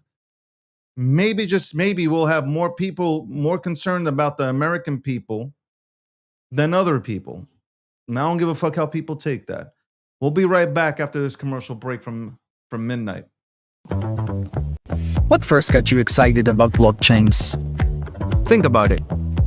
Oh, wait. I bet it wasn't multi-million-dollar hacks, exposed data, or finding somewhere safe to store your seed phrase. Was it? Maybe it was the idea of decentralizing a broken financial system. Maybe it was imagining a world where people own their own data and get to sharing the value it creates. Or maybe it was the promise of a fundamentally better way of connecting, communicating, and transacting. The next phase of the internet that empowers us instead of exploiting us. So why hasn't that happened yet? Why are we still living with the same broken system that blockchains promise to fix? It's because blockchains can't keep a secret.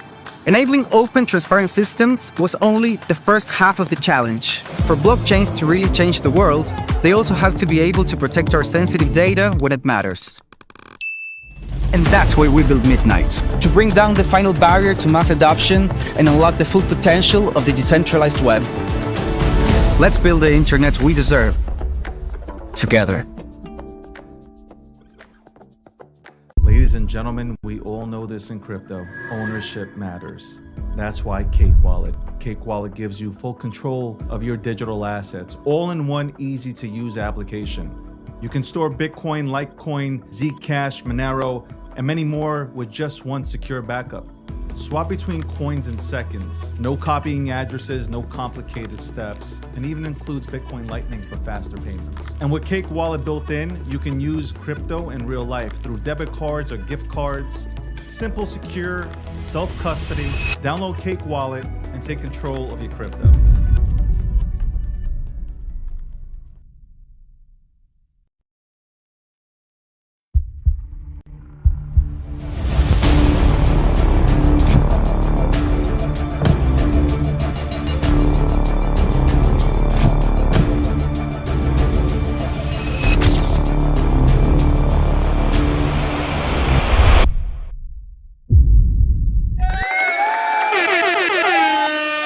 Welcome to the breakdown. Thank you for tuning in to episode 764, sponsored by Midnight. We might journey into Midnight City today. Also, Polymarket. Polymarket is the official prediction market sponsor of the breakdown. Also, Cake Wallet.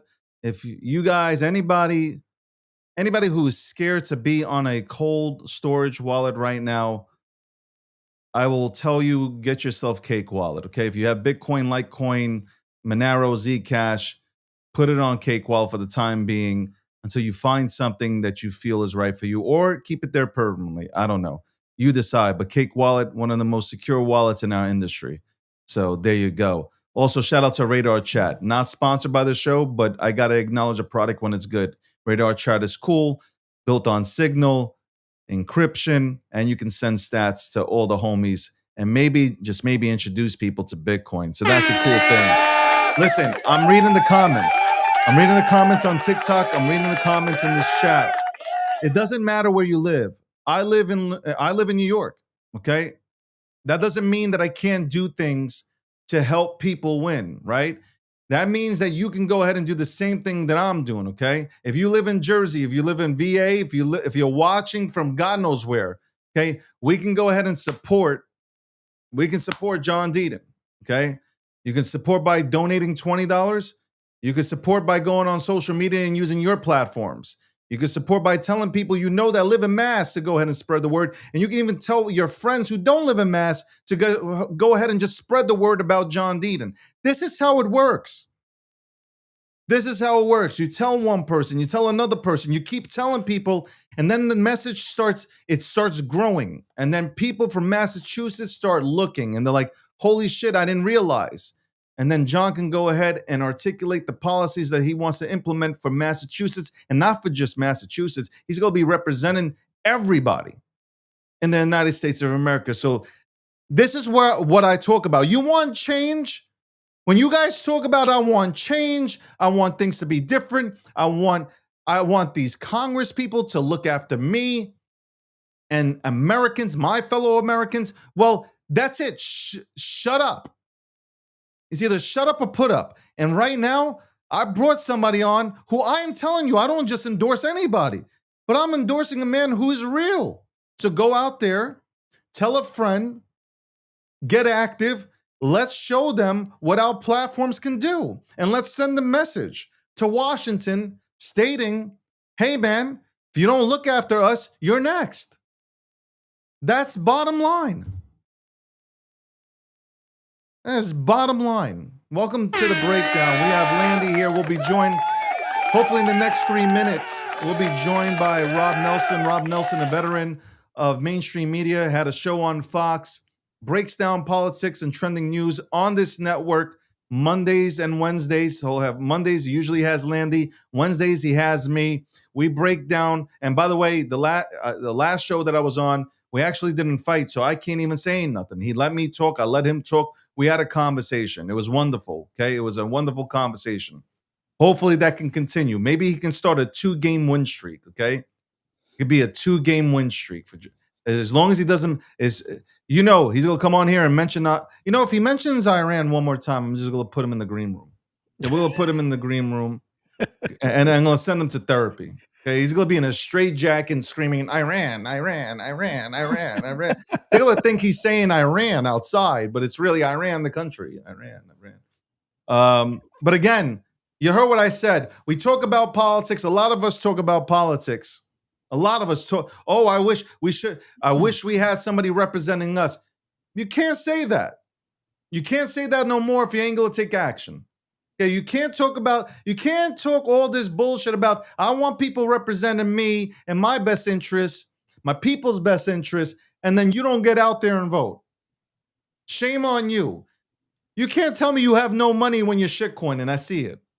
You show off your P&Ls, you're losing. Don't get me started. Do not get me started on the P&Ls. Bottom line, y'all all got $20. Imagine what happens 20 times 5,000 people. That's money that he can use to market brand campaign. That's it. Yes, sir. And he needs to be highlighted to get that national party push. He really does. And it's in that this is the window of opportunity for that for John, in particular in a state in which has not seen a representative like him come along in quite some time. And I think that his ideas win with regular folks. They don't just win, by the way, with the crypto folks. He has um, a comprehensive set of values and objectives that he wants to accomplish when headed to Congress. So it really is something that I would like to see the national party, the National Republican Party, actually throw their weight behind him as well. And I mean, the they only got way that they're to. going to do it, Trump got to have throw his weight behind them. yes, I he mean, does. I think this I this think has that to he happen. Trump has to throw his weight. The RNC, every Yeah. crypto PACs Yeah. need to throw their weight behind them. Okay. And we need to be loud, much louder than we've been, because that's the only way that they're going to take notice of it and actually do the math that's going to make sense to push, right? We have to do that as crypto community, as regular Americans, and folks that that can act. We can move the needle, right? Especially from this space, we get noticed, right? We've been loud enough that we have pushed crypto to to becoming a national conversation all I the way up to mean, the White House. Trump. I Yeah. mean, can we get a little credit? One issue voters went out there and voted for Trump. Mm-hmm. I mean, I'm not saying he couldn't have won without us, but it sure is good when you got 50 million plus voting for you, right? Mm-hmm. Mm-hmm. I'm just saying.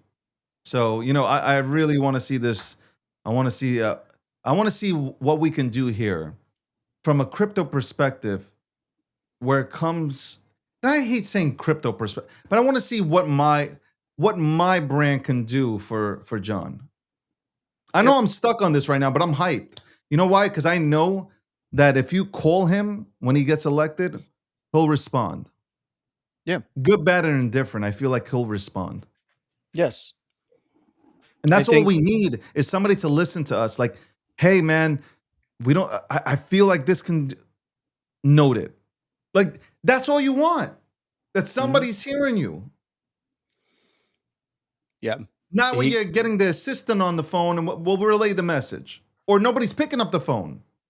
I mean, could you imagine? I can see you would want a guy like John in the Senate and then on the Senate Finance Banking Committee. You want him. You don't want Markey. You don't want that guy, right? This is just there's very specific races with folks like John, and John happens to be one of the standouts because he has actually done it. He's actually been involved directly in the cryptocurrency industry. He has the experience. He isn't just talking about it. He has the actual experience when it comes to being battle tested against an archaic system. So I feel like I should bring on more people before the midterms that I want to see get elected, regardless of their state. absolutely.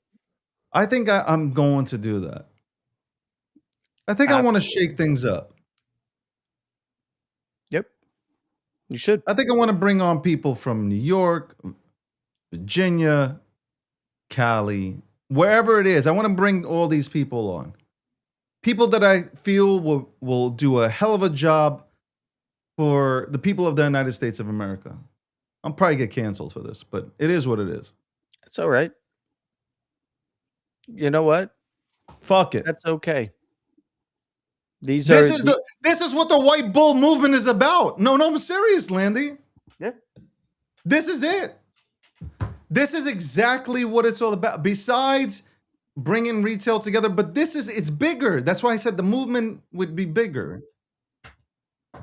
It's a bigger thing. Yep. I agree. I'm so fucking pumped up right now because you know what it is? If we can get okay, look, hear me out. If we can get John Deaton into office, we send the message. Absolutely. Win, lose, or draw, starting today, I'm going all. I'm his unofficial campaign manager.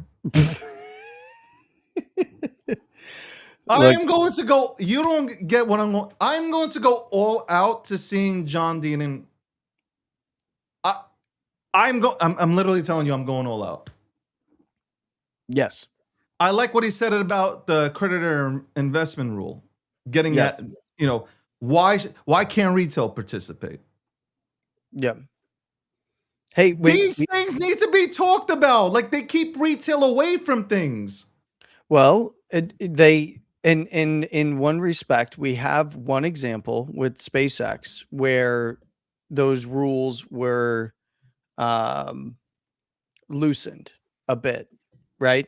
So there is some changes, but it's not a market-wide change when it comes to these things for investment. So look, he gets it. That's the thing, is he understands. And more importantly, I know I keep going back to the well with this, but he understands from doing the work. Yeah. And that is more valuable than these people who are just out there talking about it. We're gonna rock the boat. This is not just one show. Me just being like, you guys know I don't get easily excited. Come on, you know this, Lanny. I don't get this easily excited, man. But this is like something like, yo, this is change. You know, like this could be it. Like, you know what he said? He goes like, no, you said this. If we could just get one person in, then we can focus on. And that's right. We just got to get one person in, just like him, who's done everything, protected this country, protected crypto, right? Like these are the people we want. Forget about Republican, Democrat. These are the people we want representing us. Speaking of politics, let's bring in your friend Rob Nelson into the show. Rob Nelson, hey, Rob. Thank you for joining us. We appreciate it. You're muted. Who needs to hear me anyway? I said, good to see you. How you doing? Good. We're just talking here. I had John Deaton, who's running for Senate in Massachusetts on. And you know what? This is the first time that I'm going to come out here and say I'm going to do everything possible from my side to go ahead and send the message that's loud and clear to get Deaton in there to be the senator of Mass. Yeah, well, good. That I like John. He remember he's run before. Yeah. And I don't know if when I was doing Roundtable, I had him on a few times, had great conversations with him. He definitely knows what he's doing. He's level-headed. He's not left or right per se. He gets more than just crypto. He gets, I think what we need is a lot more transparency in government. I just hate to say it, and this is a big conversation about how we're going to change politics in this country. And I'm working on some things. I'm working on a couple projects. One's called America House, which is going to be like an influencer house around politics. David, I should definitely get you involved in that. It's going to be changing control of the narrative. It is really hard for these people. The only people who seem to win right now from the outside are the far left candidates. And they're not really outside because they're running from inside the DSA framework. And that gives them a base The problem with the Deatons is they don't have a political base that's effective enough to win in Massachusetts. So I Well, mean, he's I'm the all only for it. he's gonna win the primary, essentially, and he's gonna Well, be he'll win the he's gonna primary, yeah, and then he'll lose the election. well But well why does he have to lose this is my problem. If we sit back, then yeah, he'll lose if we sit back. If we can't donate $20 to his campaign, yeah, he's going to lose yeah, 100%. Like I'm not just talking crypto here. I I know. like I've gotten to have conversations with John before he's run for office, and he's been a major, obviously, advocate for crypto. He's served this country, right? He loves America. You Yeah. just said he's willing to play both sides of the fence in a good way to get shit done in America. So if we sit back and we say, "Oh, hey, you know what? No chance, though, because this, that, and the third," yeah, then he has no chance. Yeah. I'm going to disagree with you after decades in politics. This is the myth of the whole thing.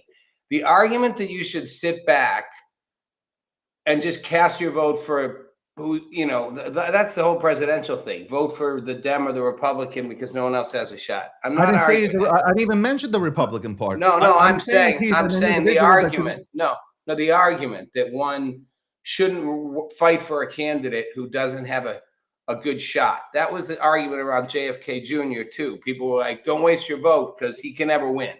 I'm not agreeing with that. What I'm saying is there's an equal argument that doesn't work of let's get 100 more people in the ring. There has to be a serious reckoning that if you want to get a John Deaton elected in Massachusetts, it is going to take a massive campaign, a grassroots campaign, getting thousands and thousands and thousands of people to pay attention. That is okay. doable. So why can't I do that?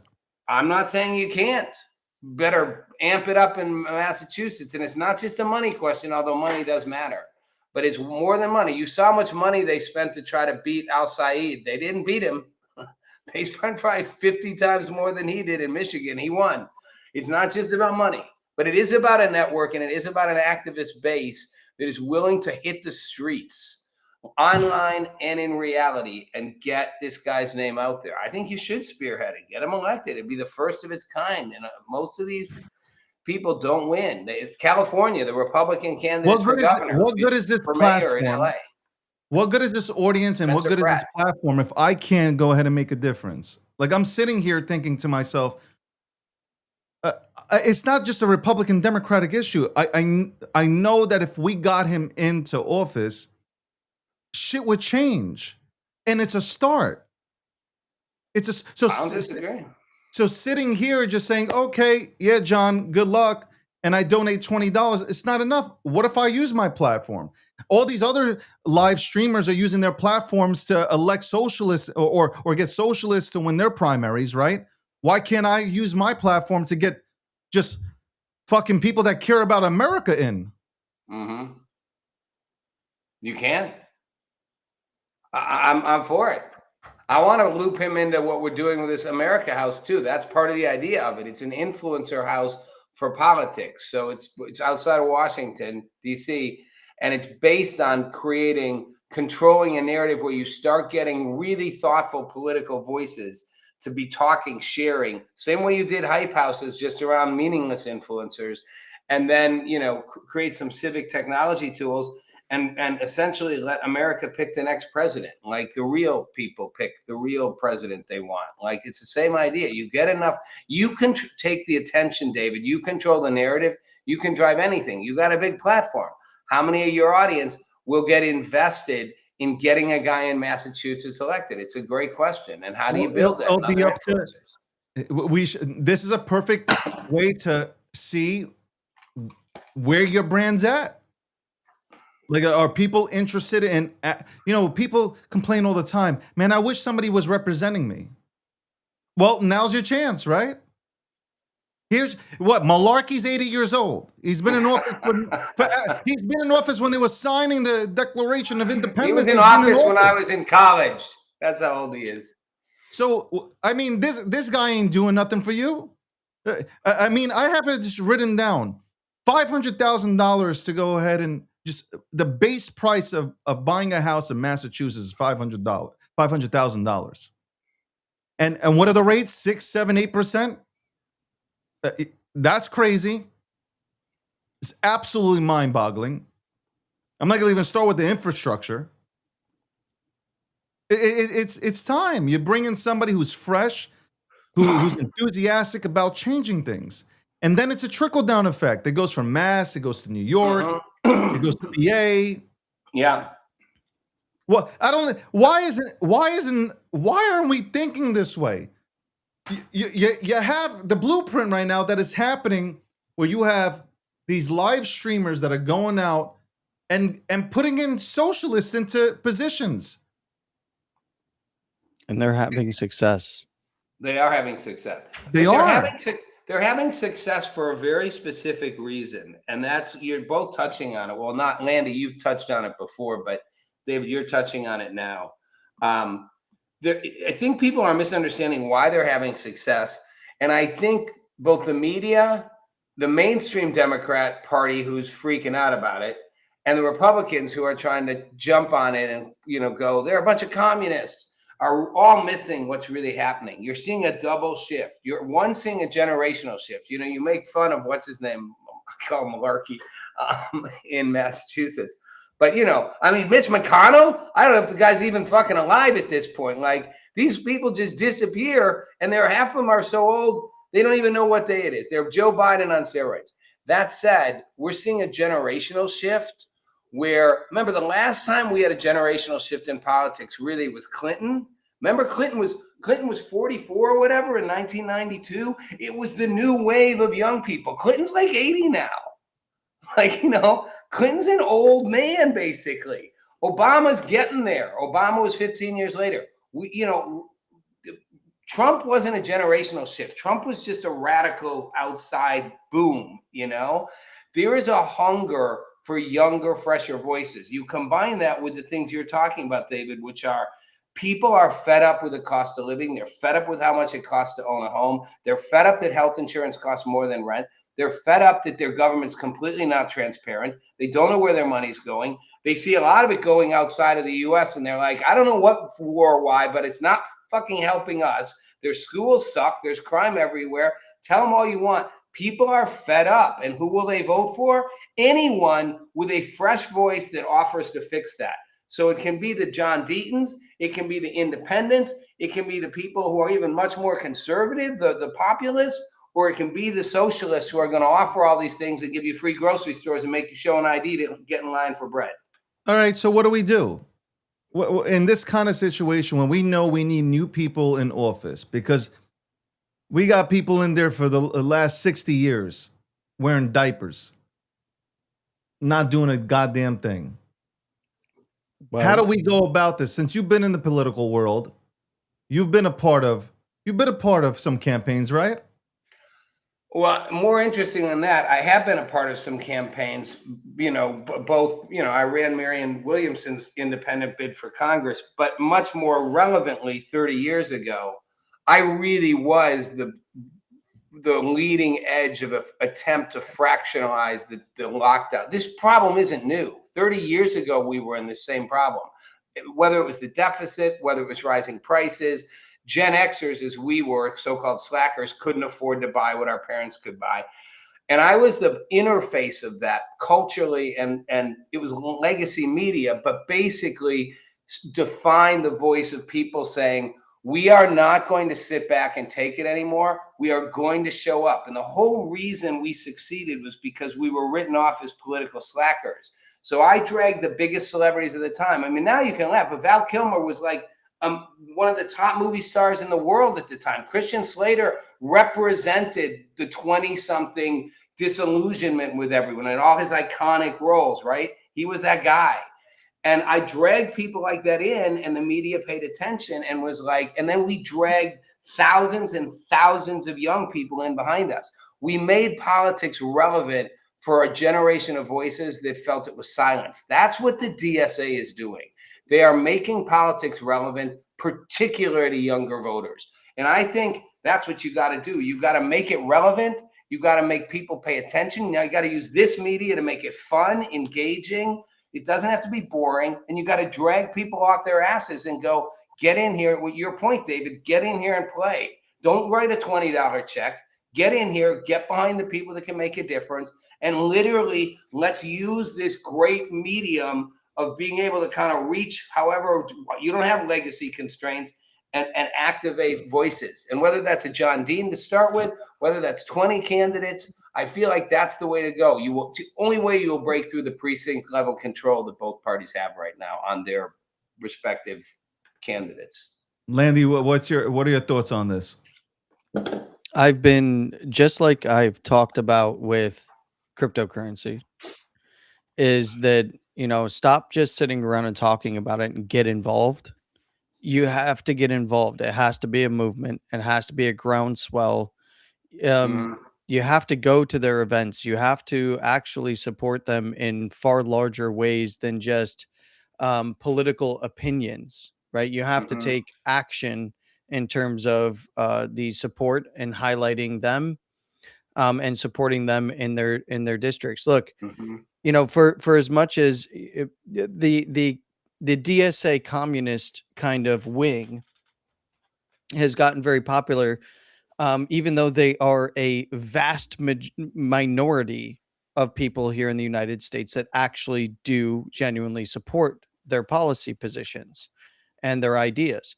They are a minority within their own party, but why are they successful in terms of unseating some of the status quo folks in the primaries? Well, the reason why is because they understand how to organize, and they've been doing this for a very long time. A lot of this came out of the NGO infrastructure that was funded by us, the taxpayers, anyway. And this is the end result of that. So money does matter, but more importantly, organizers matter, and people actually going out to show up and support candidates matters. It's not just, hey, I'm going to have it in my head that I'm going to go vote for this person. Hey, I did my donation. You want real change, you have to get out there and you have to show up. You have to show up and show that you are real, that there is a movement here. It gets noticed by wider media, even as much. You have to be loud enough that they cannot ignore you in mainstream media, because then that's a feedback loop. Mainstream media, often everybody says mainstream media is dead.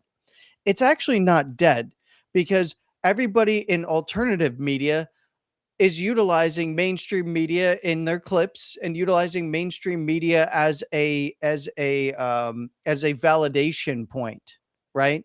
Because like, oh, okay, CNN, Fox, MSDNC, whatever, ABC, NBC takes notice of something, and they might not in their own little silo get a bunch of views or clicks or a larger audience.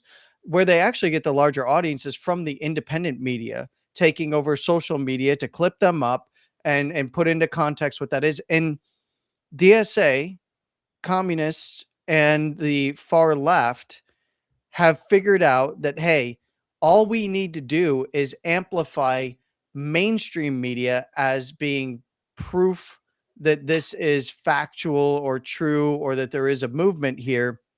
And then it's a self-fulfilling prophecy, and it becomes the snowball effect, right? It becomes the network effect, the snowball effect, whatever you want to call it. And what in particular, what the Republicans have done a piss poor job of, that Trump did a very good job of early on, is that he had, and why he was banned from all these social media platforms coming into 2020, was because he figured this out first. They are literally utilizing the MAGA model of social media to then reformat that, copy paste it with the far left ideals, and then propel their candidates into positions that are going to get them. And they've been very targeted, right? There's a very well-oiled machine in the races that they're targeting, because they see the weakness within the Democrat Party that they can take advantage of. And often these are in Democrat strongholds. So this really is, it's not like a ton of Republicans can do much about it, right? You can, outside of Republicans coming in to try and swoop in and save some of these Democrat stalwarts, which is like, you might as well let them eat their own and let the people find out that they've elected complete and utter farces and fallacies of human beings, right? So these are Democrat strongholds where they're already running up against the weak candidates because of the weak policies of the Democrats. So they're the revolutionary side of that party, but they want to bring that nationwide. The Republicans have gone back on the model that was successful, that Trump ran to get elected in his first term, that allowed for him to actually bring in a wave of new young Republicans. They've abandoned that model because they chose to instead fight Trump his entire first term. They allowed for the kneecapping of the entire social media network effect from Trump and the Republicans coming in towards the end of his first term, and then abandoned it. They were abandoning it and left Trump to just literally take it over for himself from 2020 to 2024. And they haven't been able to recover as a party from that perspective. And now we have the DSA that has moved in on that territory, and they are finding success despite being a minority within their own party. They have figured out that Trump knew how to manipulate this game online, how to then organize people to go and support him and whatever candidates he was supporting. We can utilize that model very effectively because they already have very loud voices that were being propelled to the top when all Republicans were basically banned from all the platforms if you're a conservative. I agree with a. Oh, go ahead, David. You're muted. You're David. muted, so we can't hear you anyway. We don't hear you. I said, you go, Rob, and then I'm going to ask you a question after that. Landy, I agree with a lot of what Landy's saying, with one exception. And first of all, the boots on the ground part is so essential. And, you know, Landy said it better than I did, but that's what I was trying to say, David. Just getting people riled up. Even in the 90s, we succeeded because we got boots on the ground. You know, we affected hundreds of congressional races. We had 250 candidates and members of Congress take our deficit pledge. They didn't take it because we were on NBC Nightly News. They took it because we had hundreds of people lined up outside their local district offices holding up signs, and half of them were 22 years old, or, you know, and they were fucking being like, you're fucking over our future. Like, you know, you got to get people in there. That's what the DSA does well. They have people on the ground. It matters. These are local races, even if they're for Senate or for Congress.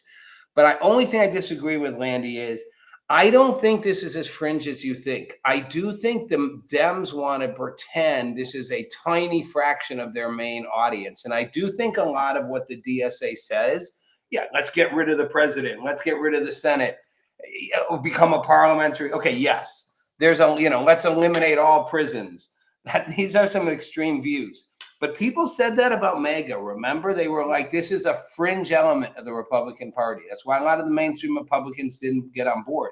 It was not fringe. Did it have some fringe elements? Yes. Does the DSA have some fringe views?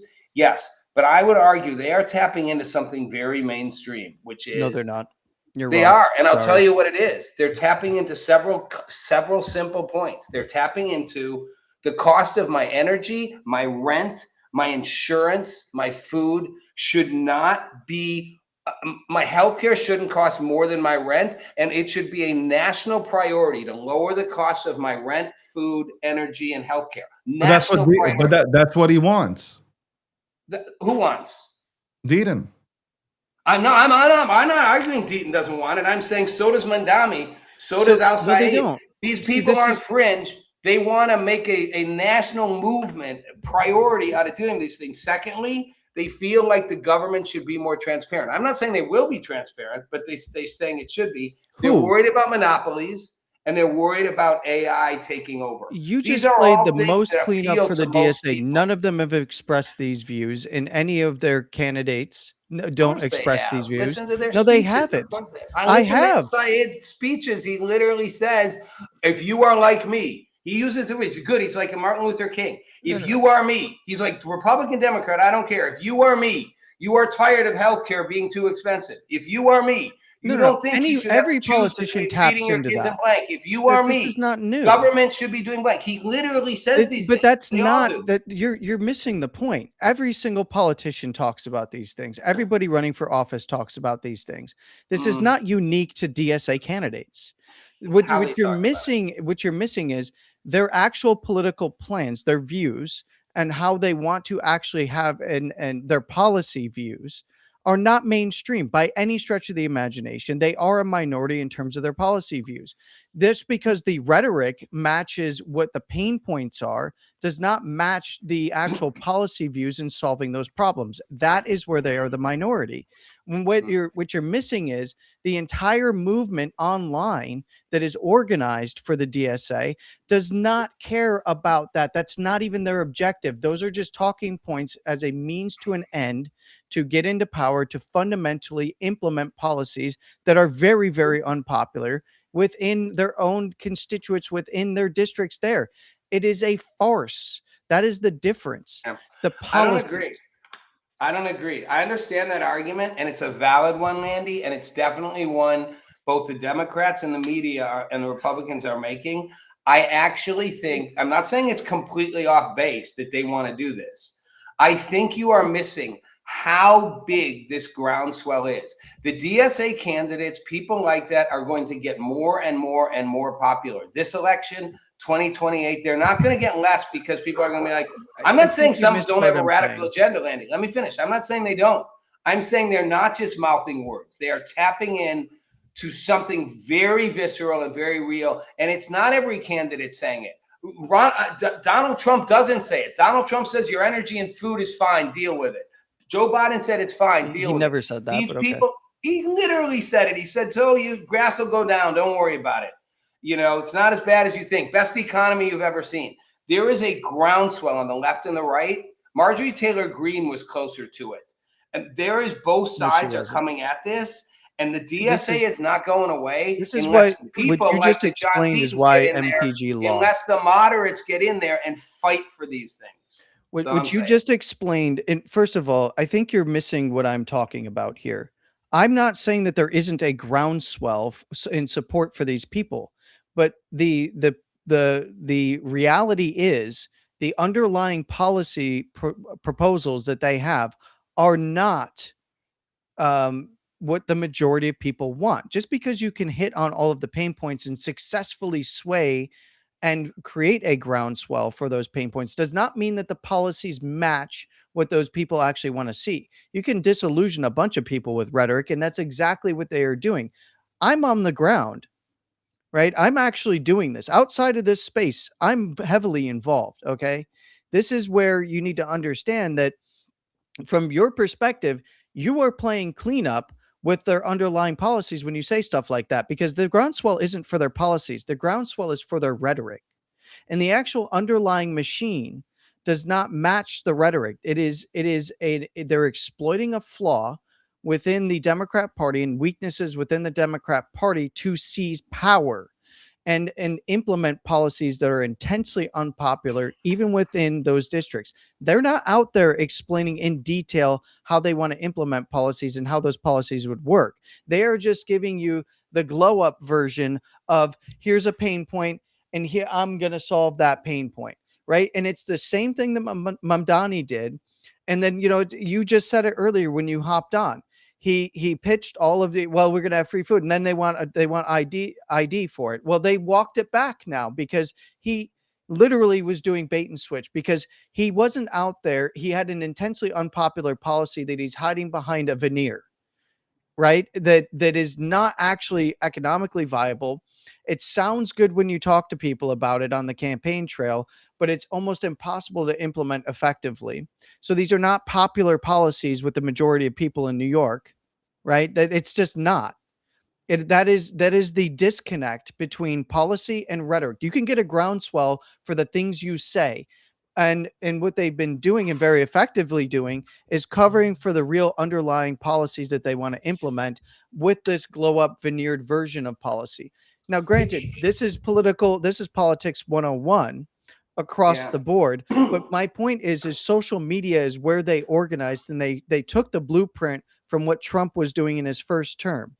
They really did. They copy pasted his homework and they've implemented it with their blueprint for how they want to organize and create that groundswell. And it's a bunch of lies, and a lot of people know it. And they're going to be successful. I'm not arguing that they're not going to be successful and they're not going to get elected. They will. David Goxstein, you're both David Goxstein, apparently right now. But I think that we agree, Rob. But I think what I think you're missing, or we're talking past each other, because we're talking about the same thing. I'm coming at it from the perspective of somebody who is a veteran of the trenches in politics online, right? You're coming from it from a perspective of an organizer that has implemented what that groundswell actually is through its end means, right? From the ideas and the organization that is decentralized to then centralizing and focusing that on actually implementing things on the ground to apply pressure to people, to highlight people and put them in position that they could win. Right. So we're talking about the same thing. And what I'm saying is the Republicans gave it up. The Democrats gave it up. And DSA and the communist wing and the far left have actually upped their game. The piece that they do not have is popular policy, the actual policies that they want to implement, but they have upped their game in their message, which they've always been pretty effective with in the Democrat Party, right? They've been very effective for a long time with messaging, but now they are usurping the old Democrats, and they have identified and targeted all of those weaknesses, and they're finding success, and they will get elected, especially in those Democrat strongholds. There is no answer for this right now, but the ultimate answer will be when they go to implement those policies and they fail to be either implemented in the way that they promised, or they outright fail via implementation.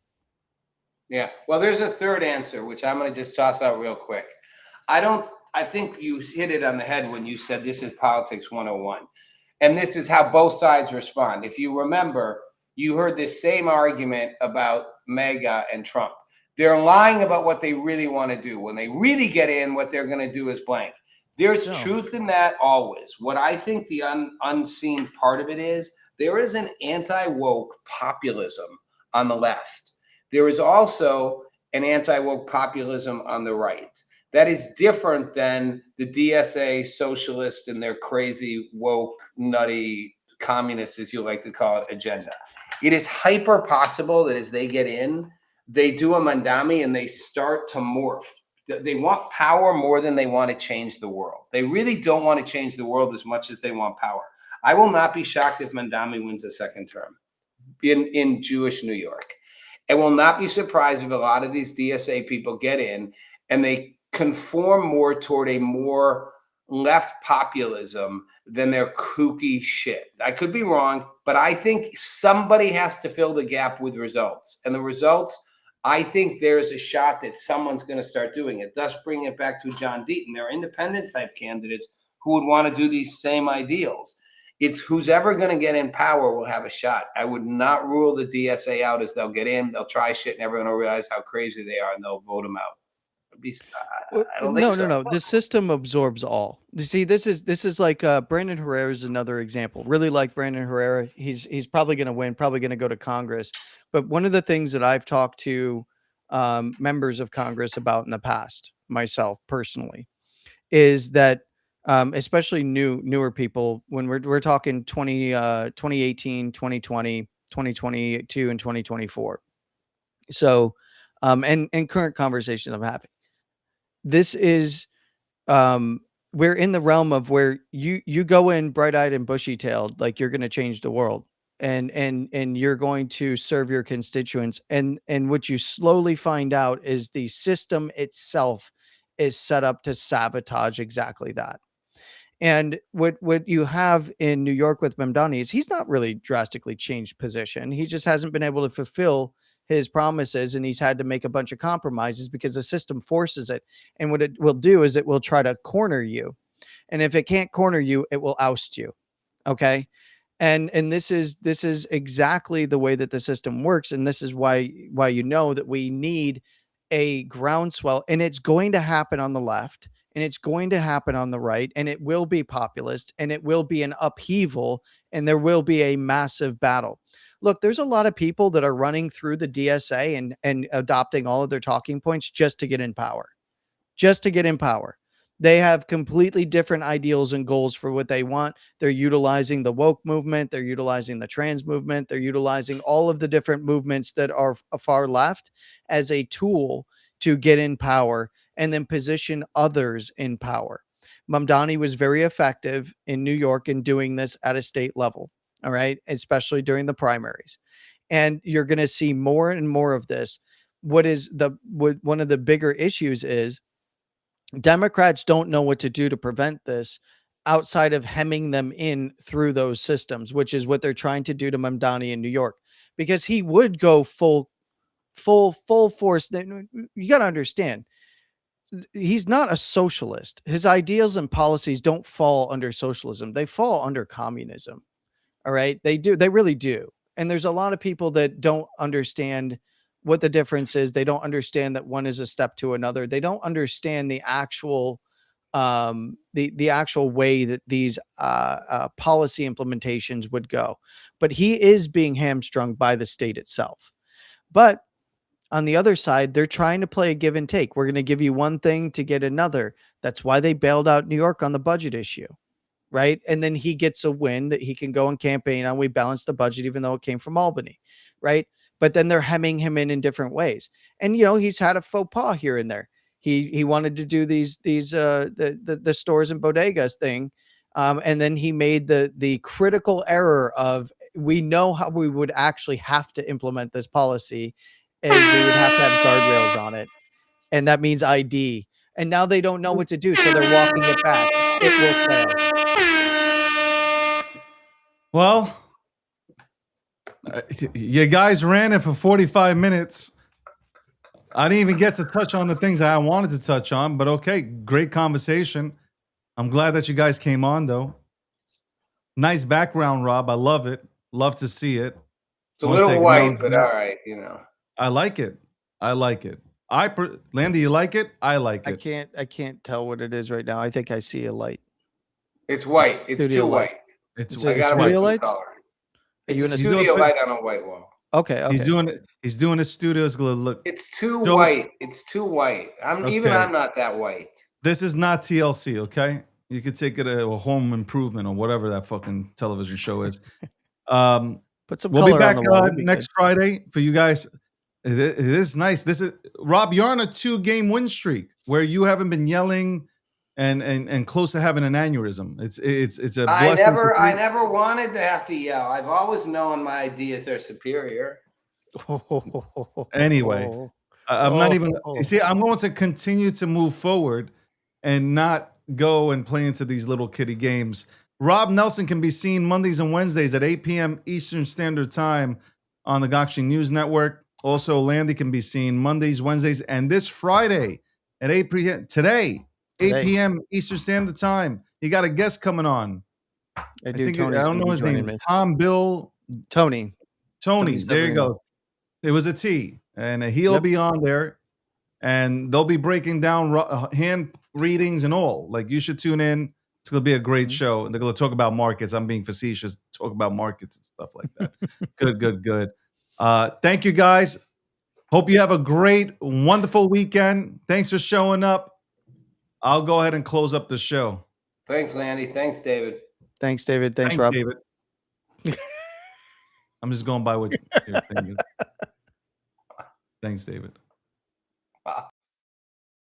Well, I wanted to talk about this, but these two started talking so much, okay, that they didn't let me get to this subject. But it was good to see them having, some really good discourse. All right. Again, balance of power here. And this is from Polymarket.com. Polymarket.com. Polymarket is the official prediction market sponsor of my show. Balance of power for the 2026 midterms. They're basically at the same points right now. 46% that the Democrats sweep both the House and Senate. 1% chance that the Democrats take the Senate and the Republicans take the House. And then the Republicans are at 41% with Republicans hold Senate, Democrats take House. So there you go. Polymarket, I kept it up there. I use Polymarket besides having the show sponsored by Polymarket. I use it because it's all about data, bro. It's all about data and it's people. This is what the people are feeling. Okay, so shout out to Polymarket. Thank you for being a sponsor of the breakdown.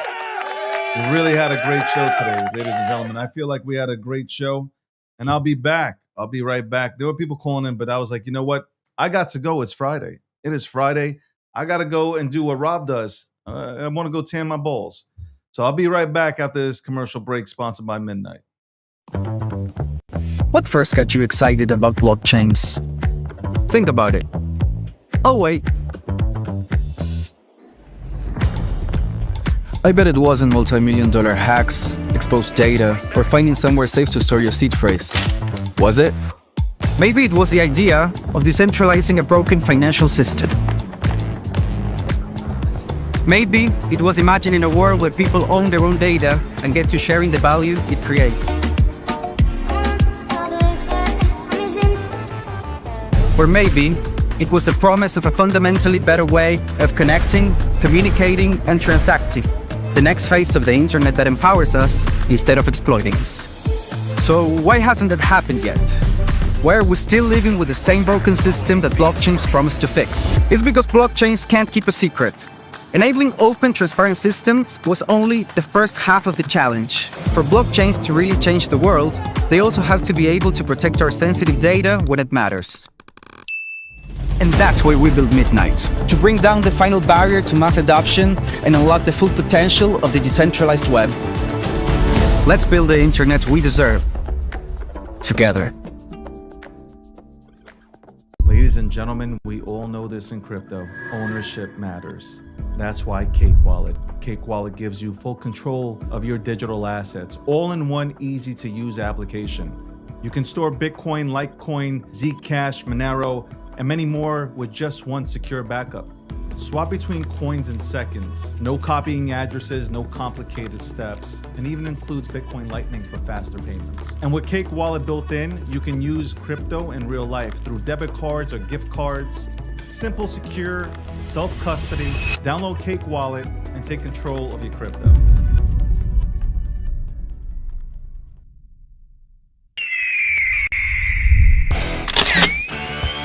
There we go. United States of America representing. Socialism, communism does not work. Digital assets. Is it better to move money at the speed of light? Do everything? People are greedy when they also try to acquire gold. I am here providing electricity and that energy that is necessary. I'm the modern day Tony Stark.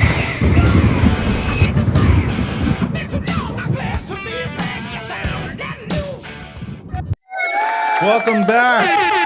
ACDC, you know what I'm saying? Shout out to the editing team putting that together. Hopefully we can have more of these. Yo, I like them, man. I like the shit that's been put together. All right, listen, shout out to the team. All right. I said this already. Gokhshtein.com should be your main source for news. Okay, let me go ahead and show this to you one more time. If you are tuned into the show, if you are tuned into me, the most electrifying personality in media, independent media, you know this. I say this with a smile, but it is the truth, okay? If you are tuned in, okay, then you can go ahead and tune in to Gokhshtein.com and get the latest news. Get the latest news with everything that's happening in the world today. Crypto, TriFi, finance, politics, markets, digital assets, technology, sports, whatever it is, we're reporting on it, okay? So I'd love to go ahead and see you guys tune into it. Also, when we go live, you will see on the right side, as we go live, you will see a pop-up indicating that we are live. More to come. There's a product that is coming out. It is almost done. It is going to allow you to have a better experience, okay? And it's not going to handicap us when we come on here and all of a sudden TikTok wants to go ahead and put on a limited visibility fucking thing on my goddamn show for no reason, okay? Tired of that shit. Gokhstein.com for the latest news. Covering the latest news on everything, touching on everything. Okay. Gokhstein PR. Let's go to that one. Okay. For those that are looking to up their brand, because a lot of people are contacting me and saying, hey, Dave, how can I get in contact with you? Well, here you go. You can go ahead and contact me here. You can contact the firm, Gokhstein PR. If you're looking to go ahead and level up your personal brand, okay? You're looking to level up your personal brand. Who knows how to level up their brand better than me? I've been doing this for how long now? I've been through it all. I know what it takes, whether it's in crypto, politics, wherever it is, I know what it takes. So if you have a brand that you want to level up, or you have a product that you're looking to go ahead and have seen or want to be seen in whatever industry you're in, contact Gokhstein PR and we will get back to you if you're a fit. Okay, at the end of the day, you got to fit. We ain't just taking everybody on, okay? We ain't just taking everybody on. Everybody and their mother can't come along with us, okay? Want to make sure we align. We got to align here. We absolutely have to align. So you got Gokhstein.com, you got Gokhstein PR, we got more stuff coming. gmarcus.io. We're going to go ahead and present version 2 of that, which will be even bigger and better, which will allow you to understand the markets. What more do you want? What more do you want? Loving it. And again, we were reporting on this today on the digital asset. Obviously, we're talking about crypto right now. And we were talking about this earlier. Uniswap, meme. Are we on this tab right now? Share this tab. Here we are. We're on it. There we go. Uniswap meme coin launchpad on Robinhood chain puts retail in the game. Listen, when I was out here and I was talking about memes and nobody else was talking about memes except a few people, and I know I can name them by hand at this point. We were out here and we were talking about this. We were talking about memes, and look what's happened. 10 years later, memes are the talk of the town and how important it is for meme culture to exist. We got somebody calling in. Let's see who it is. What's going on? You're live. Hey, what's up? Go. Hold on one second. I don't, hold on. Let me hear you out before you start. Who is this? Yeah, my name is John. I have been watching your show. All right, hold on, John. Let me connect you so I can hear you. Hold on one second, John. Give me 1 second. Let me do something so I can hear you. Just hold with me. A lot of people been calling. Yeah. I didn't think I was going to take on any calls right now at the end of the show, but fuck it, let's do it. Go ahead, John. John, go ahead and talk to us. Hey, yeah, I live in. I have both for John D, and I even follow him, and I have followed him for at least like 4. Hold on, the connection's going in and out. He's Hold a great on. guy. Hold on 1 second. The connection's going out. Hold on. Give me just a second here. Let me fix this up real quick. Let me fix the connection here. Give me just a second.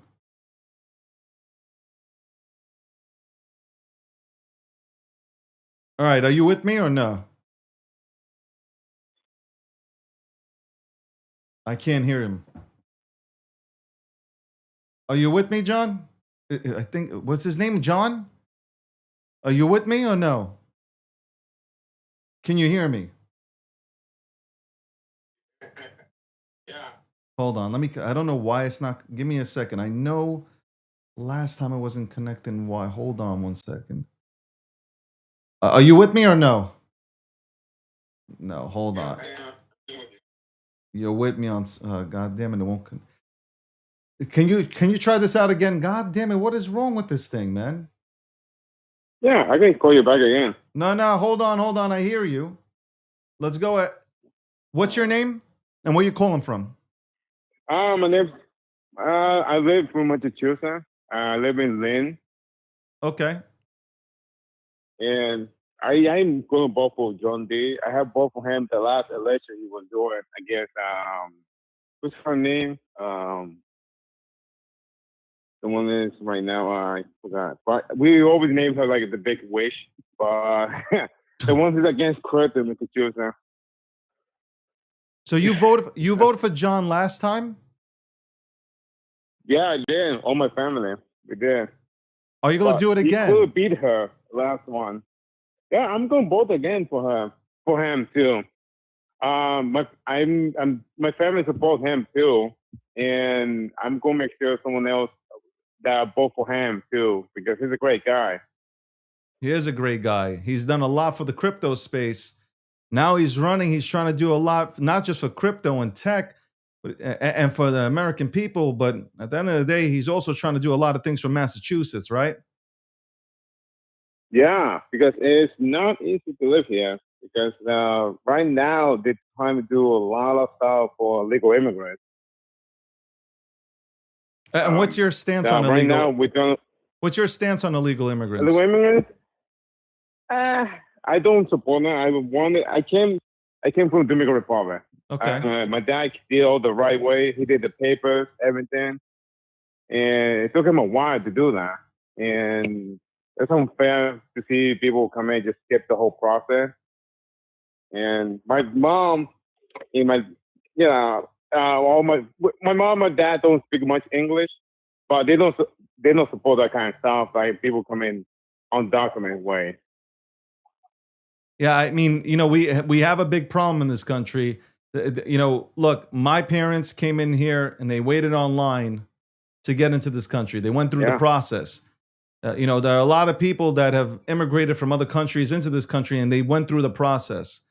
So I don't understand when we have these conversations, not with you, but when I have conversations like this, to me, it's normal. We have a process. You got to wait in line. You got to wait your turn. Yeah. It's not fair for others to skip the line while others, did everything by the book. Yeah, that's why I don't like that. But I'm pretty much pro crypto too.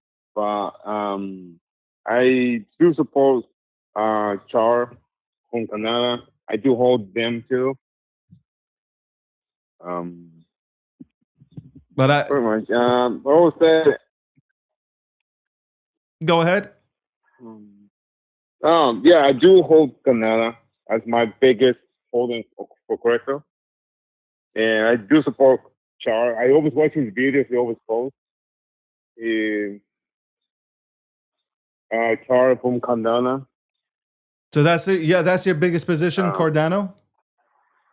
Yeah, biggest one. I have been holding them for at least now 6 years, and I love that project because they're trying to do a big change. I like that Midnight too. You like Midnight? Have you gotten into Midnight? Yeah, I have hold a lot of them too, and I'm going to keep holding until pretty much they make a big difference. The war really. What made you go into before you go? I just want to ask you, what made you go into Cardano, or I should say ADA? Like what was it that made you say, you know what, this is the project that I want to, this is the ecosystem that I want to be in. I used to hold Ether, then I started noticing all the stuff they keep posting, delayed, all that stuff. Just they're like ahead of it, and you couldn't even stake it for it. And I just saw all my Ether, and I went to Canada for that, and I had the Sake Canada for at least 4 years of it. And the reason why I went to Canada because the guy, Sean, is an honest guy, and he do want to help the project. He want to help all the people, and that's why I say there's.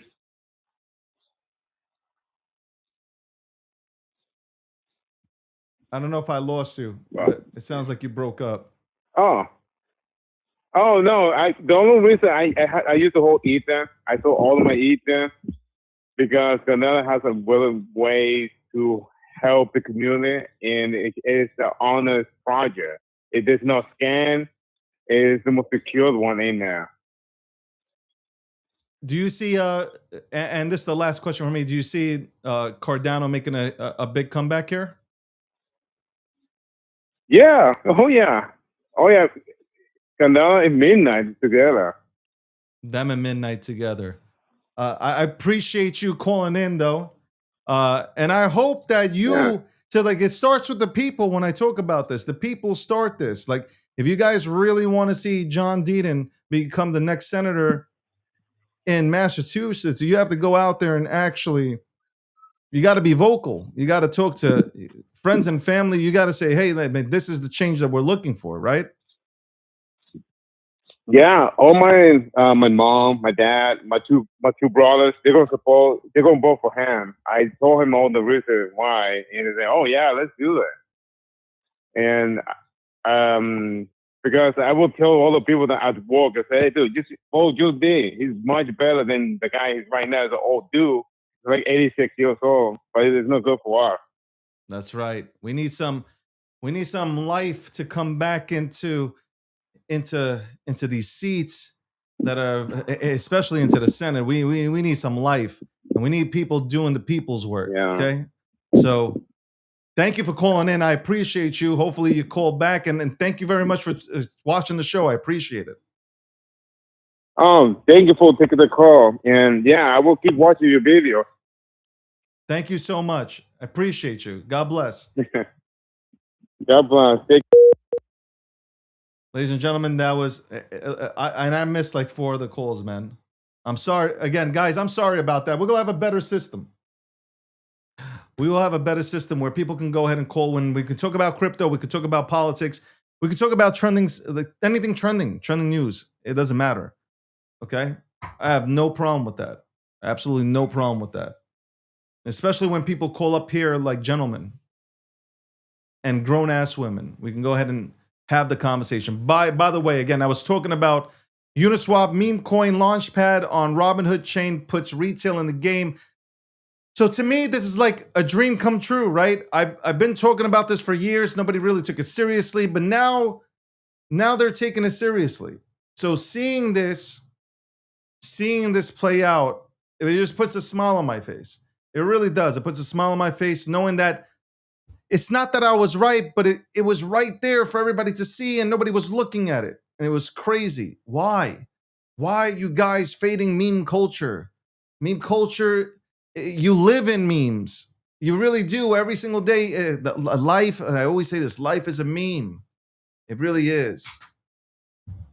So anyway, you can go ahead and check out the latest news in the day, Gokhshtein.com. Gokhshtein.com should be the front page of everything for you. That's right. So there you go. We got me back on. Hello. Is it me that you're looking for? All right. On that note, I want to say thank you, everybody. John Deaton, thank you for coming on to the show. We got a good lineup next week, and then this entire month of people coming on. Maybe I'm going to bring on more political candidates to come on here, and we can some that I like, that I feel that would represent the people and just don't have the platform. I'm gonna bring them on. We'll have that. We'll have those conversations. We'll have crypto conversation. We'll have every type of conversation. But I appreciate you guys. I really do for showing up. Shout out to Landy. Shout out to Rob Nelson. They both have shows on this network. You can go ahead and tune into that. Okay. You can tune into the shows. And I hope you're enjoying yourselves. It's Friday. The weekend's here. Go do something productive. Last thing I want to touch on, and I feel like I'm talking about this constantly. I really do feel like I'm constantly touching on this topic. Yesterday, I held a space. I wanted to do a space for 30 minutes. I did it for 3, 4, 5 hours. I don't even know what the count was. I think it was 3.5. I think it was going to be 3.5, probably, almost 4 hours. And I was really passionate about supporting builders, man. That's what I was passionate about. Support the builders. Support, unite, unify, but for the right reasons. Just support builders, and that was really the message. You know, don't support these industry plants. Support the builders. That was really it. That was it. And that's what the White Bull movement is all about. That's what this movement in general is all about. Now, like I said, my target now is I want to get John Deaton elected. Because if that happens with this platform and I get all you guys to come and help with getting that shit done, then then we can showcase how much power we have as we the people. Americans have a lot. I'm telling you, man, stop being lazy. Stop being lazy. Anyway, I'm going. Trust me, I'm gonna go ham. I'm going ham. I am definitely gonna go ham. So, on that note, I hope you guys have a wonderful, and I mean wonderful. Oh, that's what I want to say. I've chosen, ever since I've come back and I don't want to say rebranded, but restructured or whatever you want to fucking call it at this point, I guess. I've decided that after horrific experiences, that I have to focus on building my own thing. And if I'm not passionate about something, or even if I'm passionate about something, I'm not going to come out there and talk about it. And if I talk about it, then it means that I'm passionate about it at that very moment. The way I've structured everything, it's structured in a way where I'm focused on building this brand, which is getting recognized. There's conversations, there's talks, and I don't want to talk about them yet, but there are things that are happening. You know, things are up, ratings are up, viewership's up, audience is building out. I'm just focused here, and I hope that people can appreciate that. I really do. Because at the end of the day, nobody was sitting in that dark place with me. And when I say dark place, I'm not talking about, I'm not talking about anything crazy or suicidal shit like that. No, I'm talking about as an entrepreneur, you're alone in a place, and sometimes, like, as you're moving forward, you trip into a goddamn foxhole or into a goddamn sinkhole or whatever. You got to climb out of it, and you're doing it by yourself. That's what it was. I'm doing it by myself. And like, people tell me how great I am and shit, and they give me props. I don't feel that right now. Y'all might see this. I don't feel it yet. I feel I gotta dominate. I gotta let them. They gotta put respect on my name. That's the mindset I got. I said this yesterday on Spaces. You can't see my facial reactions. You can only hear my voice, but I'm telling you, I'm driven. I want to dominate. That's the goal, dominate, but for the right reasons. So anyway, shout out to TikTok, shout out to X, Twitter, Getter, whoever you guys are watching this from. Thank you very much. Even if it's one person that tunes in, I'm grateful. On that note, have a wonderful weekend, guys. Enjoy yourselves. Good, be good and nice to people. They cost you nothing. It's an old saying, but like, it costs you nothing to be nice. Okay. And by the way, if you don't get along with somebody, then move your separate ways, man. It doesn't have to be an all right fucking battle. It's like, it's so stupid, some of the things I see, man. That's why I avoid it. I don't really give a fuck. I'm on my own path. You should be on yours too. Anyway, on that note, I'm out.